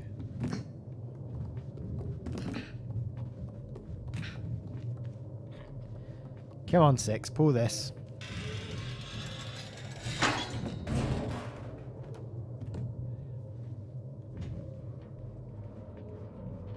Oh, great. Here we go. Extremely dark corridor. You know we're in trouble. Or not.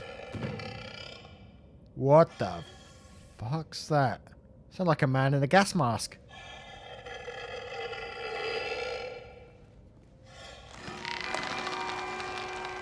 What the shit?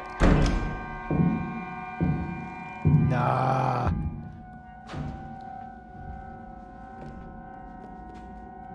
No, no, no, no, no.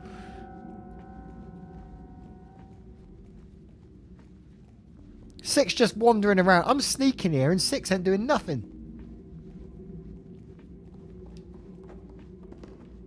get up there? It feels like we should be holding on to that for some reason, but... Whoa!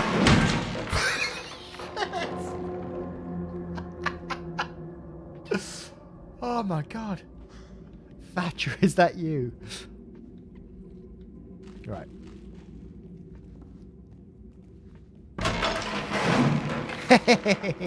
Can't get me again.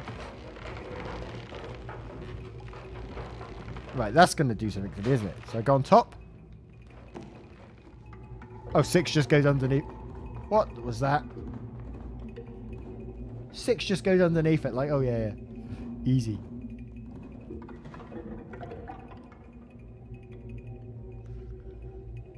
Oh my god. I need a wee. What is going on?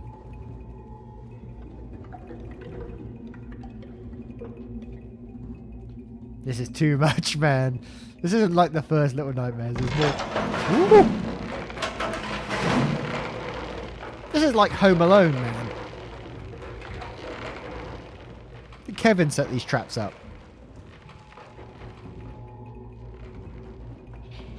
Oh, Jesus!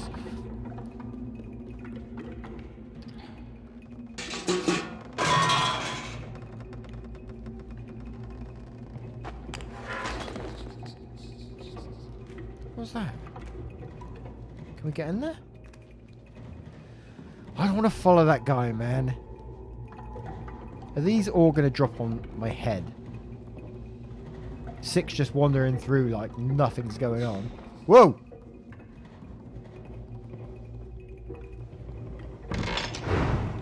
Ooh! Is that kid? He's doing my head in anyway.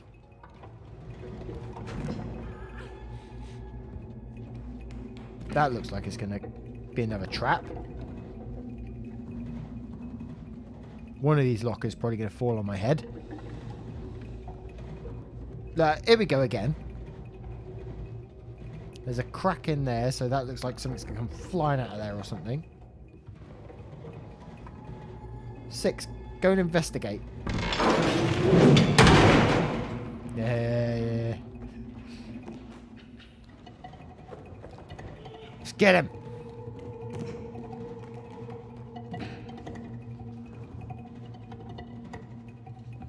My God, man.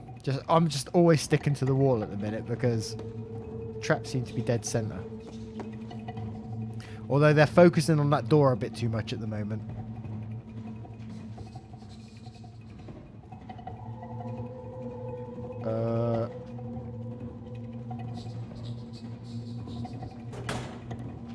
Come on now.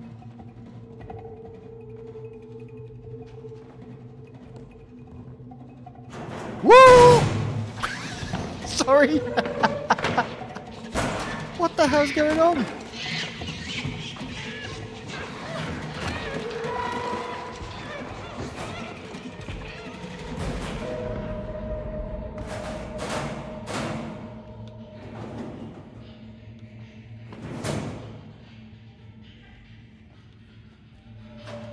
The hell was that? Do I follow them or do I...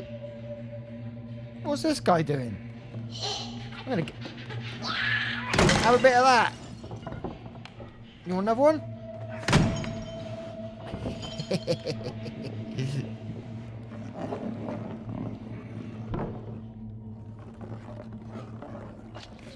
You want some too, pal? Sick of your shenanigans, man. Oh!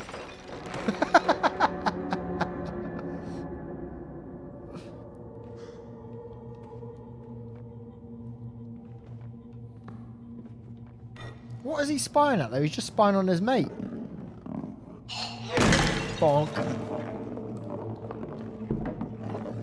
I guess they're like porcelain or something like that, but...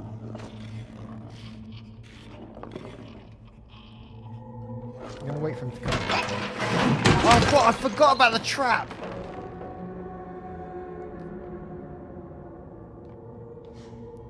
How did I forget about the trap that quickly?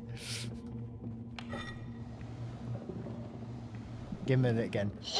Bonk.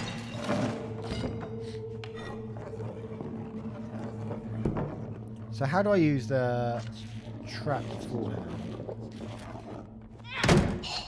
There we go.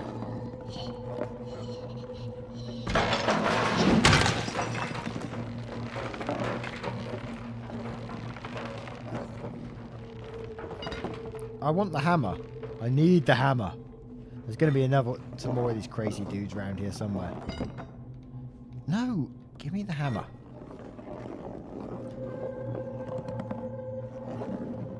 Okay, maybe we can't take the trap with. Maybe we can't take it with us. I don't know why we're going the opposite way to 6 though. I guess we didn't really see where 6 was going, but okay, we need a key of some sort. Great.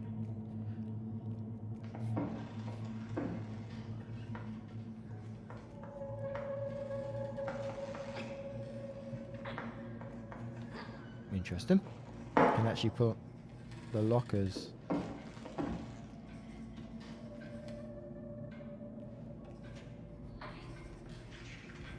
What do you mean I left 6? It wasn't my fault.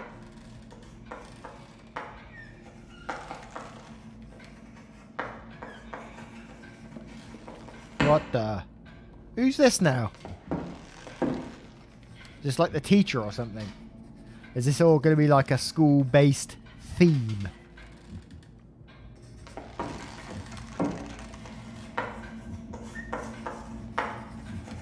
Here we go. I'm just going to turn around a second.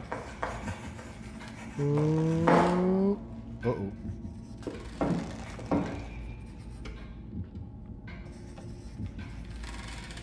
Hey Anna, how you doing?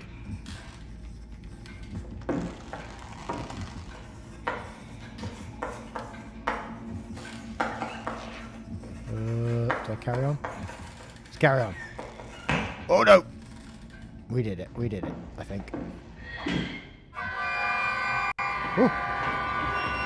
That doesn't sound good.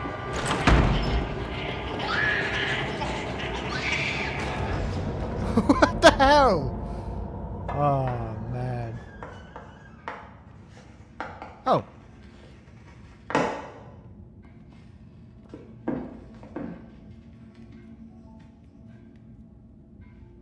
Okay.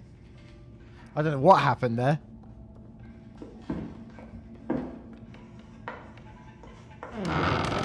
Oh, it.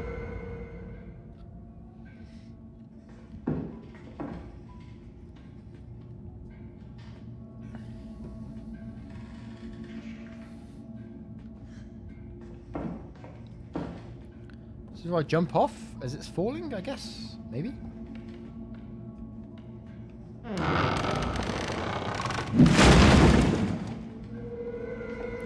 Run! Run! Run!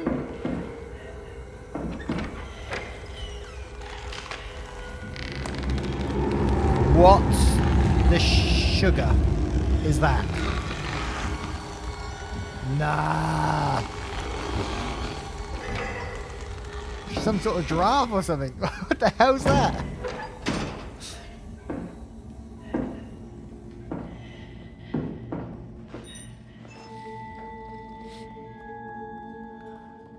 Is that a lock up there? It's just a light switch.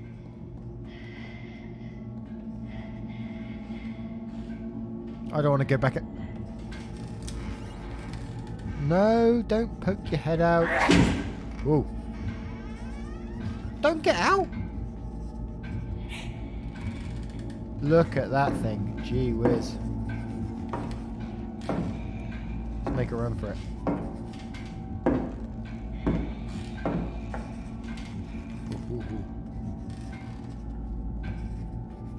That is terrifying. She sees everything as well. Imagine misbehaving in her class and suddenly her neck comes out at you. Hello? Oh! Oh no! She sent me!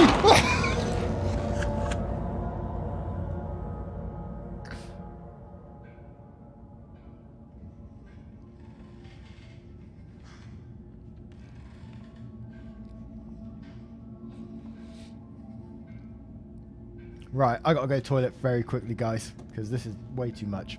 Be right back.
The hell? I just come back and everyone's spamming hearts. Sure, why not?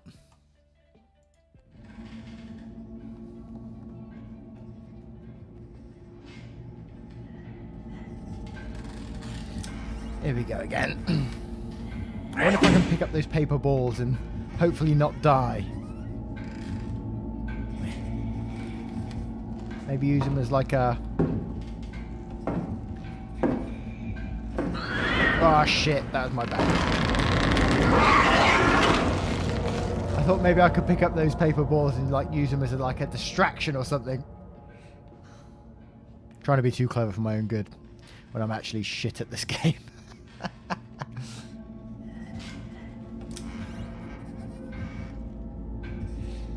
Alright, I'll just use your advice and sneak under the desks. It looks like she eats you. She literally just swallows you.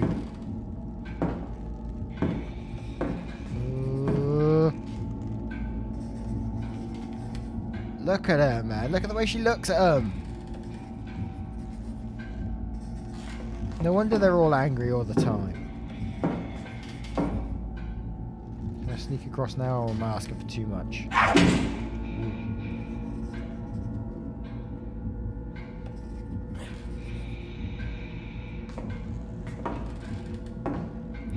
These poor porcelain kids. I stole 6. Did you see me? Oh, come on, man. Ugh.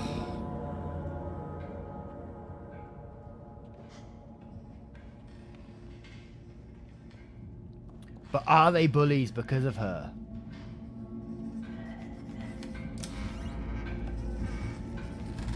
You'd be pretty warped up if you had a teacher like that, right?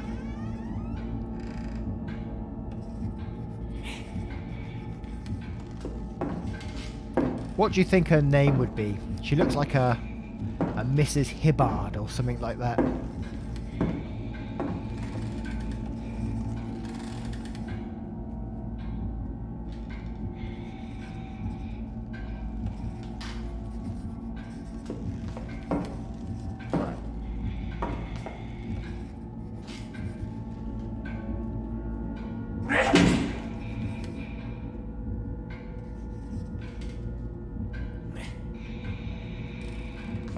Right, I'm going to wait for it to move a little bit first, because...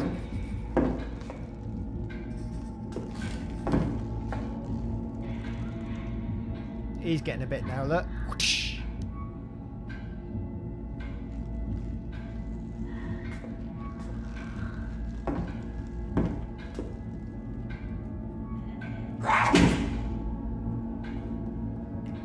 Sod this.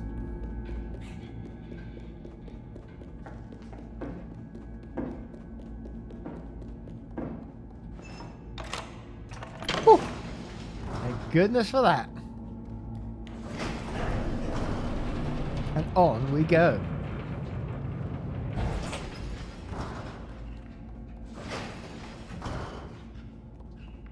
I can hit writing on a chalkboard or something. Oh, it's a gnome. Please don't give me any traps. Just be nice. Oh, is this one of those? There's like a porcelain dude with a gnome hat, or is a dunce hat on or something?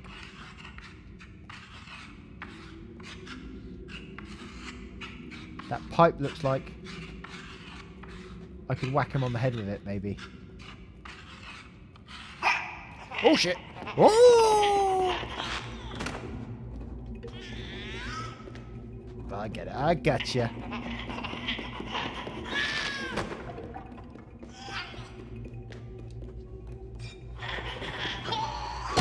Oh, I missed! Come on, Mark. Right. We know what we need to do with this guy now, anyway. Yo, dude. Let him run the other way first, because I messed that one up a bit.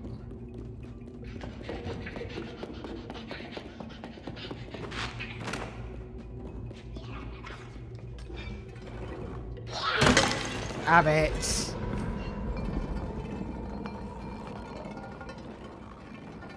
Yeah, it is like past 1 a.m, but I'm kind of into the game a bit now. I'm loving it. Love Little Nightmares, man.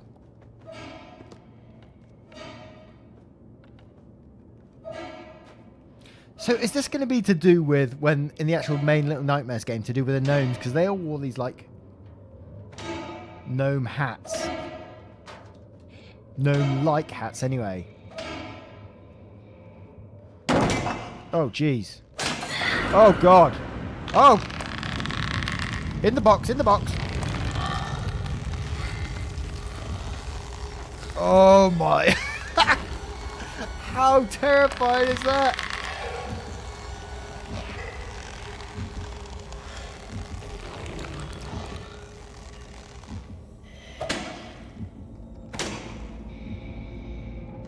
What is she beating on now? Look, I'm going to knock this jar off and she's going to go nuts again. Oh no, I'm not.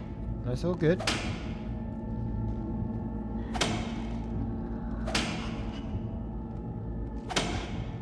Oh, I've got to go across here.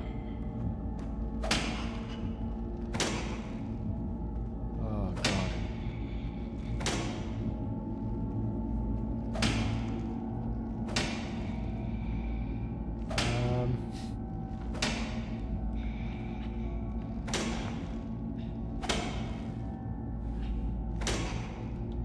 Have I got to climb up here?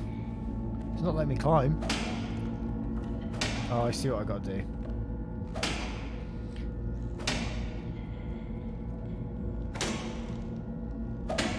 Here we go. You ready, boys? Are you ready? And run. Our head best not come through that vent.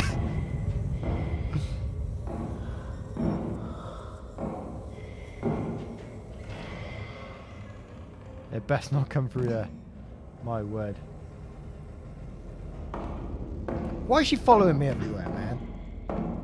Just do your own thing.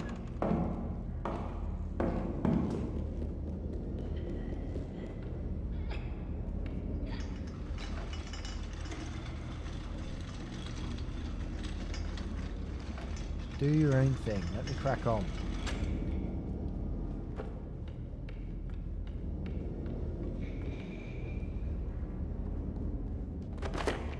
Oh god.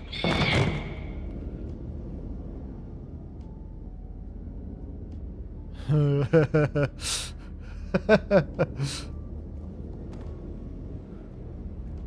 we go. Oh my god!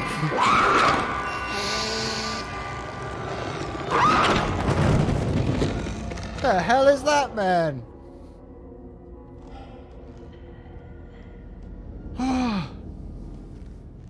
God, that sent my heart off.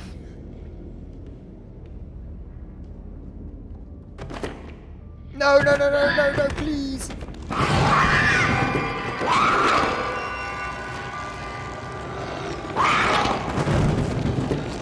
Run, run, run, dude, run. Oh no, I messed up.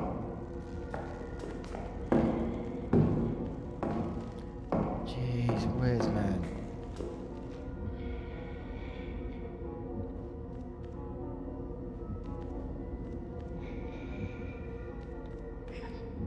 Oh.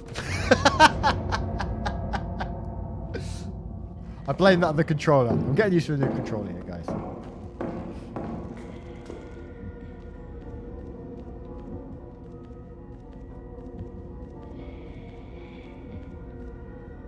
How high do you have to go up? I pressed jump and it just sort of done nothing. There we go. Oh god. Oh my word. Please. Ooh. Ooh. Ooh.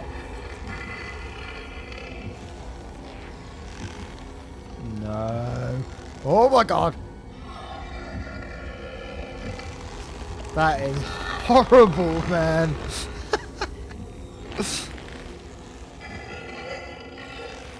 It almost sounds like she's made of porcelain at the same time, but it makes porcelain type sounds.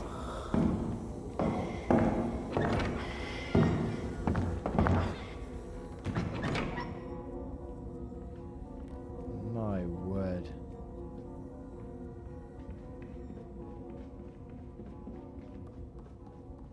Can I go through this way? Don't seem like it. I can see. Yeah, Beetlejuice, man. Good times.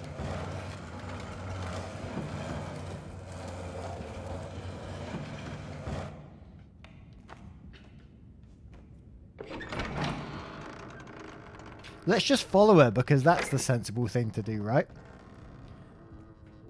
We just follow the long neck. Why is there like burning stuff everywhere, like burning bins?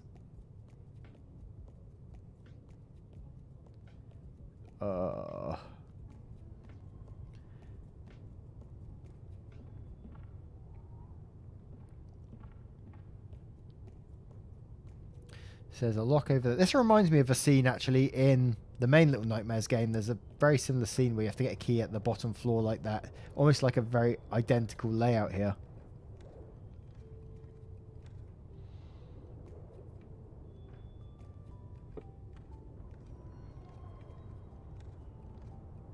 Oh, it's gone too quiet again.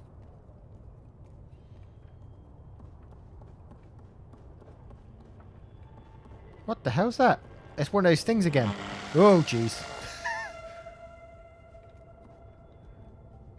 Am I meant to hold on to that or something? Can't open that door.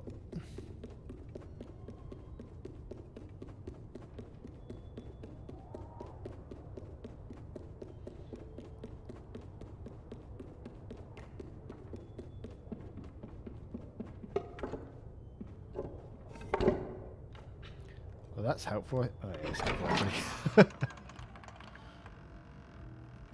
Here we go. Whenever you see a save, you know you're in trouble, right?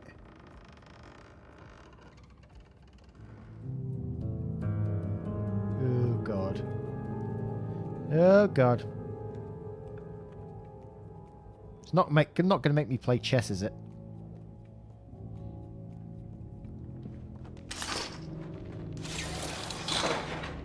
Ah. There we go. I guess that's what we have to do.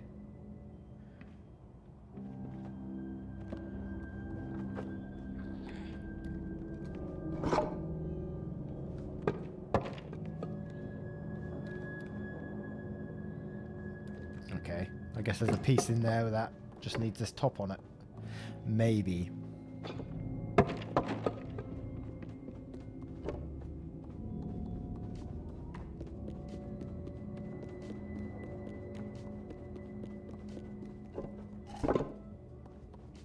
So what did it say? There's a queen.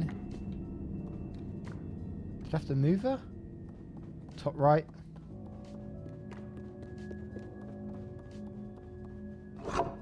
Oh no. That's right, isn't it?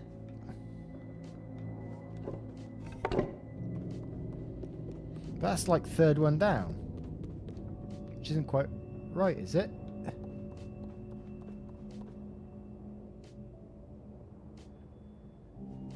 King middle, white king bottom.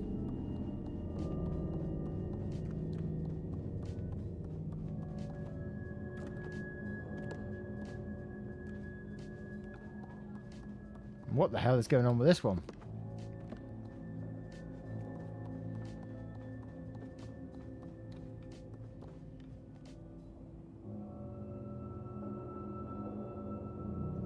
Yeah, I know I need to get the top, so I can see the top there, but how do I get to it? I can't see nothing to pull to it or anything like that. I mean, I keep taking the top off this one. I was hoping to climb on top of it, but obviously not. Is there anything else I can drag around here?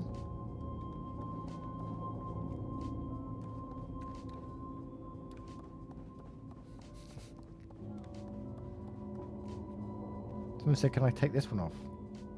Oh, the rook head.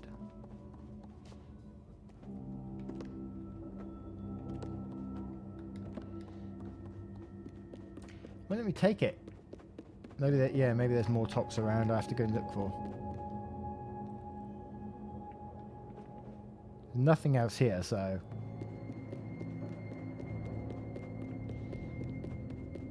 maybe we are missing something.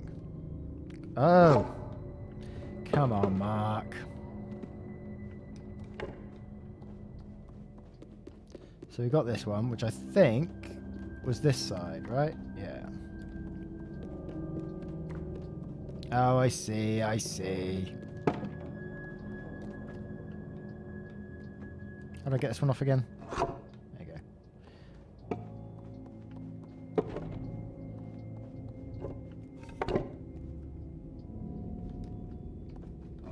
Oh, put it on! Oh my god. This is so clunky.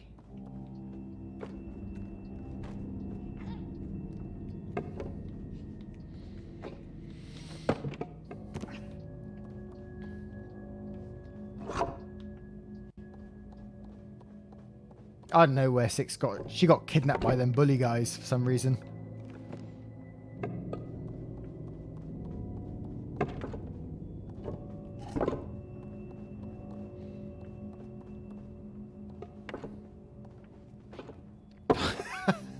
God damn it.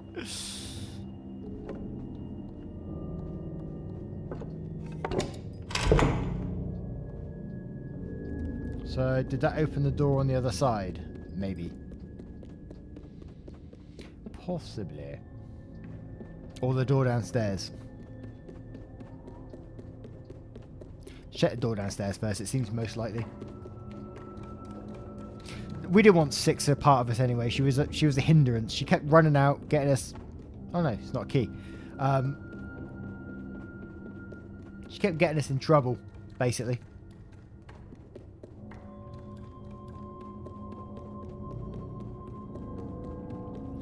Like an idiot, I've probably gone totally the wrong way, as confirmed by you guys. Yeah, I know, Sebastian, because Six is the main protagonist in the original Little Nightmares, right?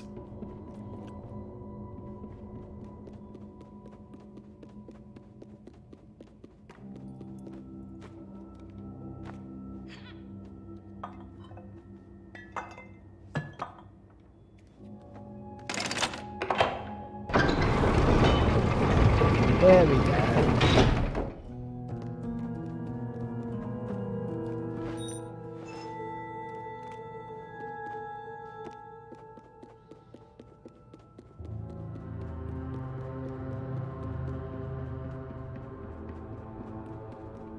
Now we can move on until Longneck comes out of nowhere again.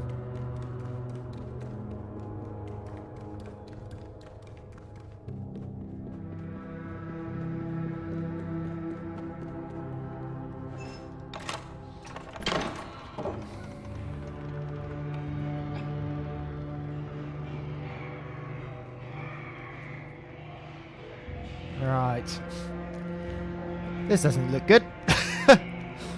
Why can't nothing just be good in this place?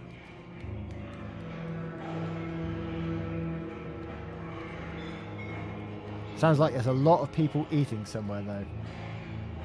How do we get up there then? Oh, I see.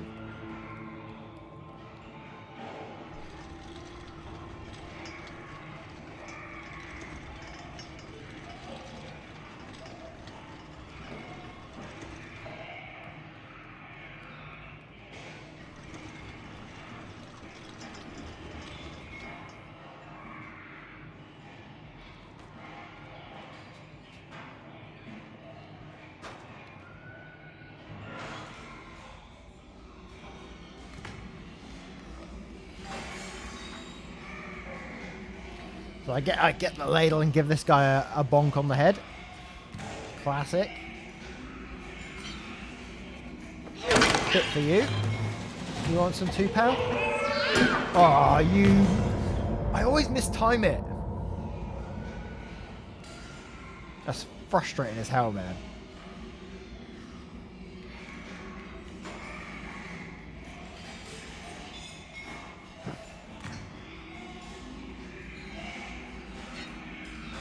I like these ones. Was he cleaning the plate with a sausage? Oh, come on! He like stops before he gets to you. This time. There's another one coming at me as well. This could be a while, guys. This could be a while.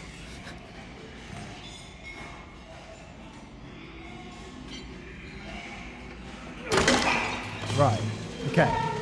He comes. He stops. Oh, for...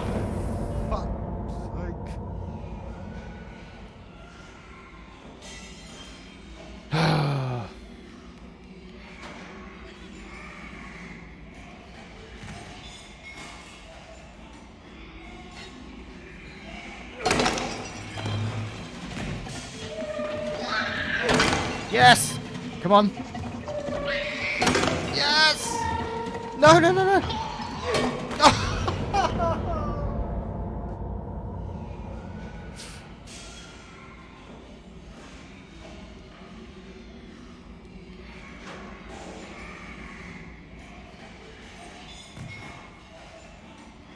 How many is there? I can't do this all night. Yes. Yes. Come here, come here. Oh, you twat!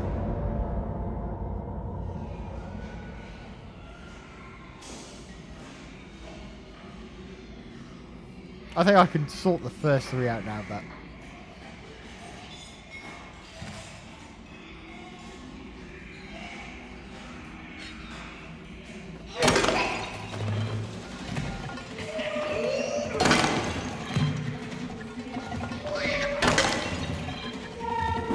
Come on in. Yes! Get in! Let's get out of here! Oh, I forgot I have the thing again.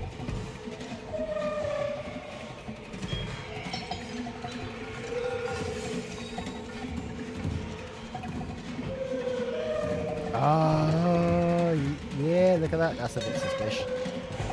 It's a bit suspect.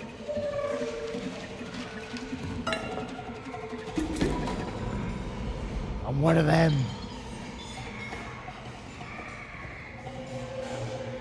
Alright, guys. Yeah. What are they doing? Oh God, they have. Oh yeah.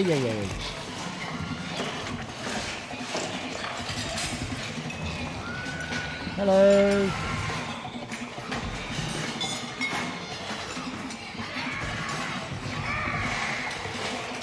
Oh my God. That pot's going to fall on my head.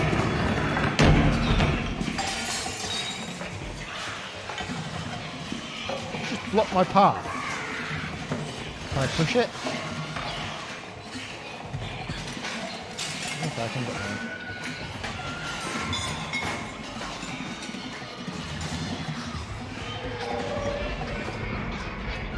Look at them, they're crazy, man. What are they doing to each other? They're happy over there, doing a bit of skipping.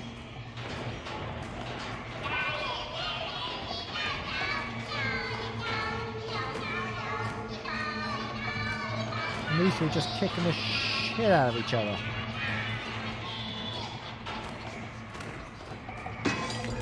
Oh! That's not good. And his first concern is put the bag over his head again.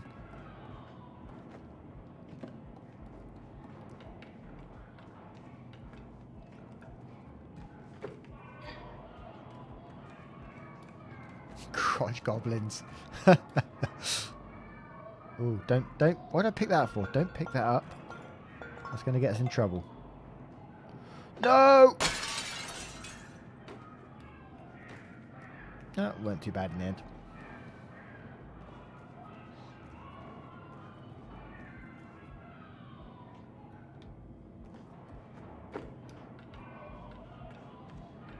Just climb up here. Okay.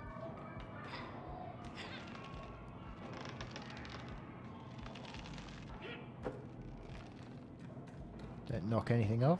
Ooh. Why do I keep picking up jars? Oh no.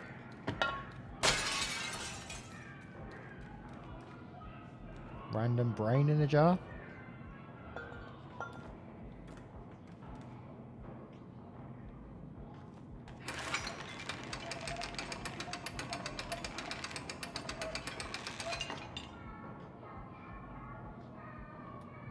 What did I even do then? I don't even know what I did.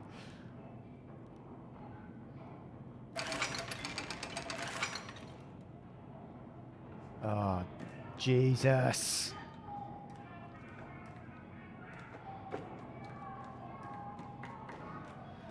Oh, I know, I know.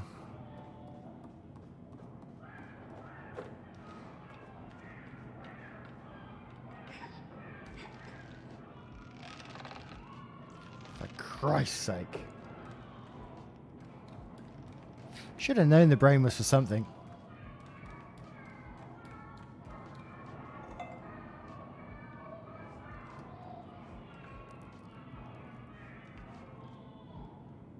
What do you mean spooky time? Oh. Can I break it up here? Ah.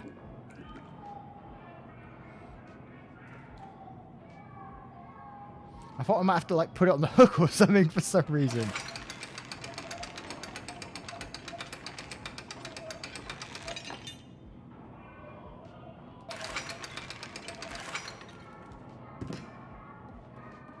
What do I do with the brain though? Oh, I see. I know. Obviously. Obviously, you need the brain to chuck it at the button. Of course you do. Bloody hell. Oh, God. No. Don't start with your long neck stuff again.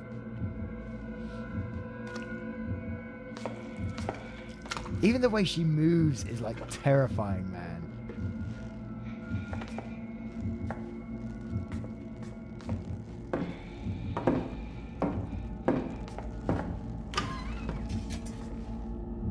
Get in, get in, get in!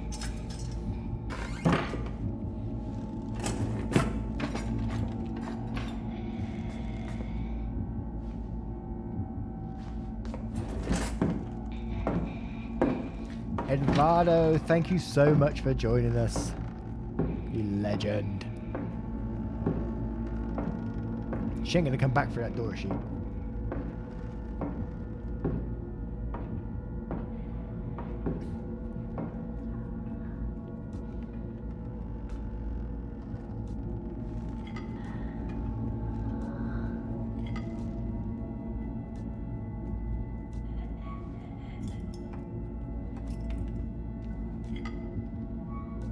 We don't have to go up here, do we? It's sort of asking for it, isn't it?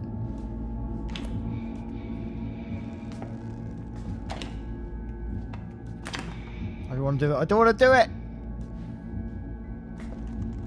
Put the heart in. Go on.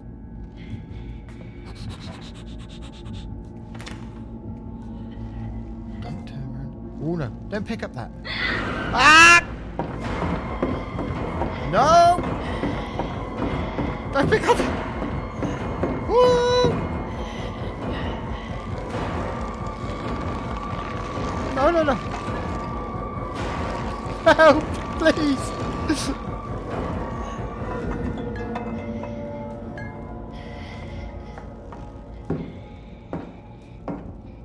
Oh. Ah, she just forgot about me, and then she was like, ah, it's alright.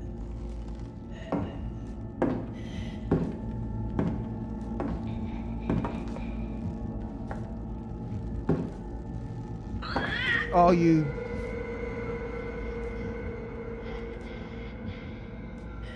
We're just playing games with her.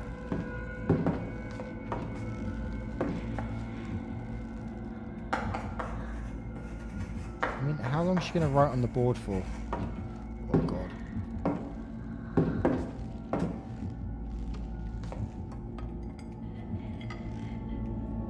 Oh, God. Great, so I'll jump across there. I think it'll be fun, is it?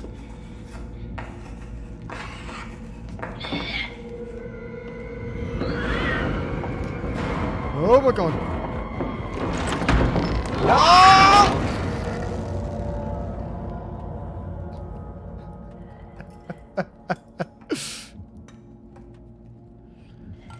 Oh dear, man.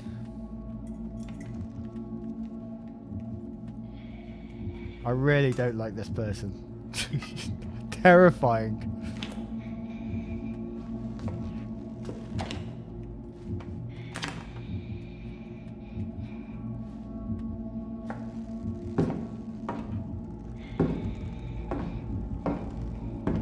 Is she meant to see you on that part as you're running? I don't know.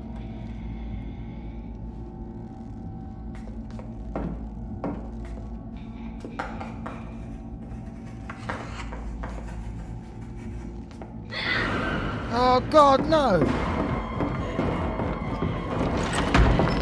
Oh, I can't escape her. I don't get that bit.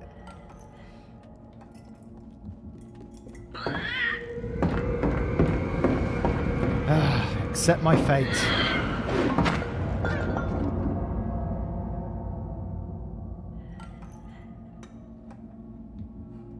Right. I have one more try. One more try, then I probably need to get to bed.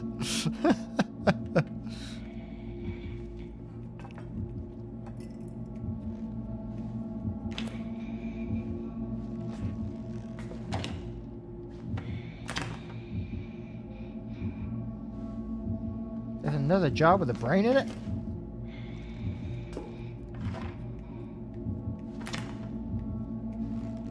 Oh, that brain.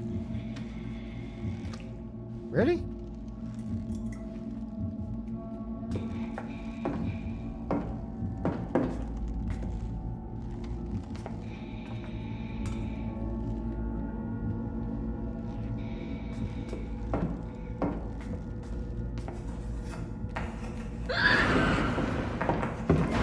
No. I'm dead. And I'm done. I am done for this evening, I think, guys. Thank you so much for joining me today and for, just being part of everything. It's really meant, I've been online for a lot longer than I was expecting. And it's down to you guys for doing everything. So thank you so much. Hope you did enjoy the stories. I hope you enjoyed the games. Well, the game. And I'll be happy to do that in the future.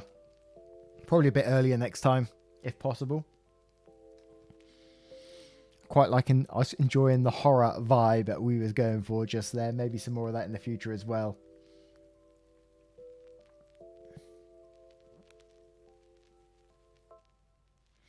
Cool Cumber. The name of the waffle. It doesn't have a name at the moment. It's just Waffle. He's just Waffle.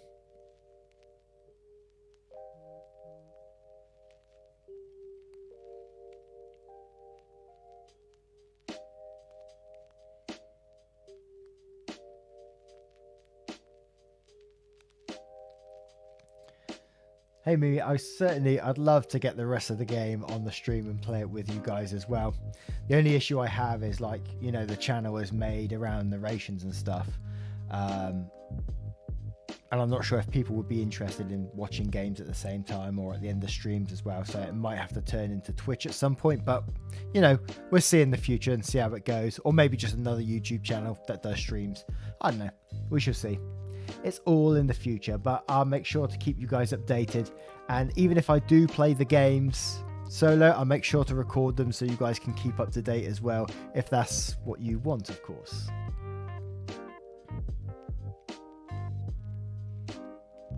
Okay, not Twitch. I'm more on YouTube anyway, so to be fair, so it'll be somewhere around here.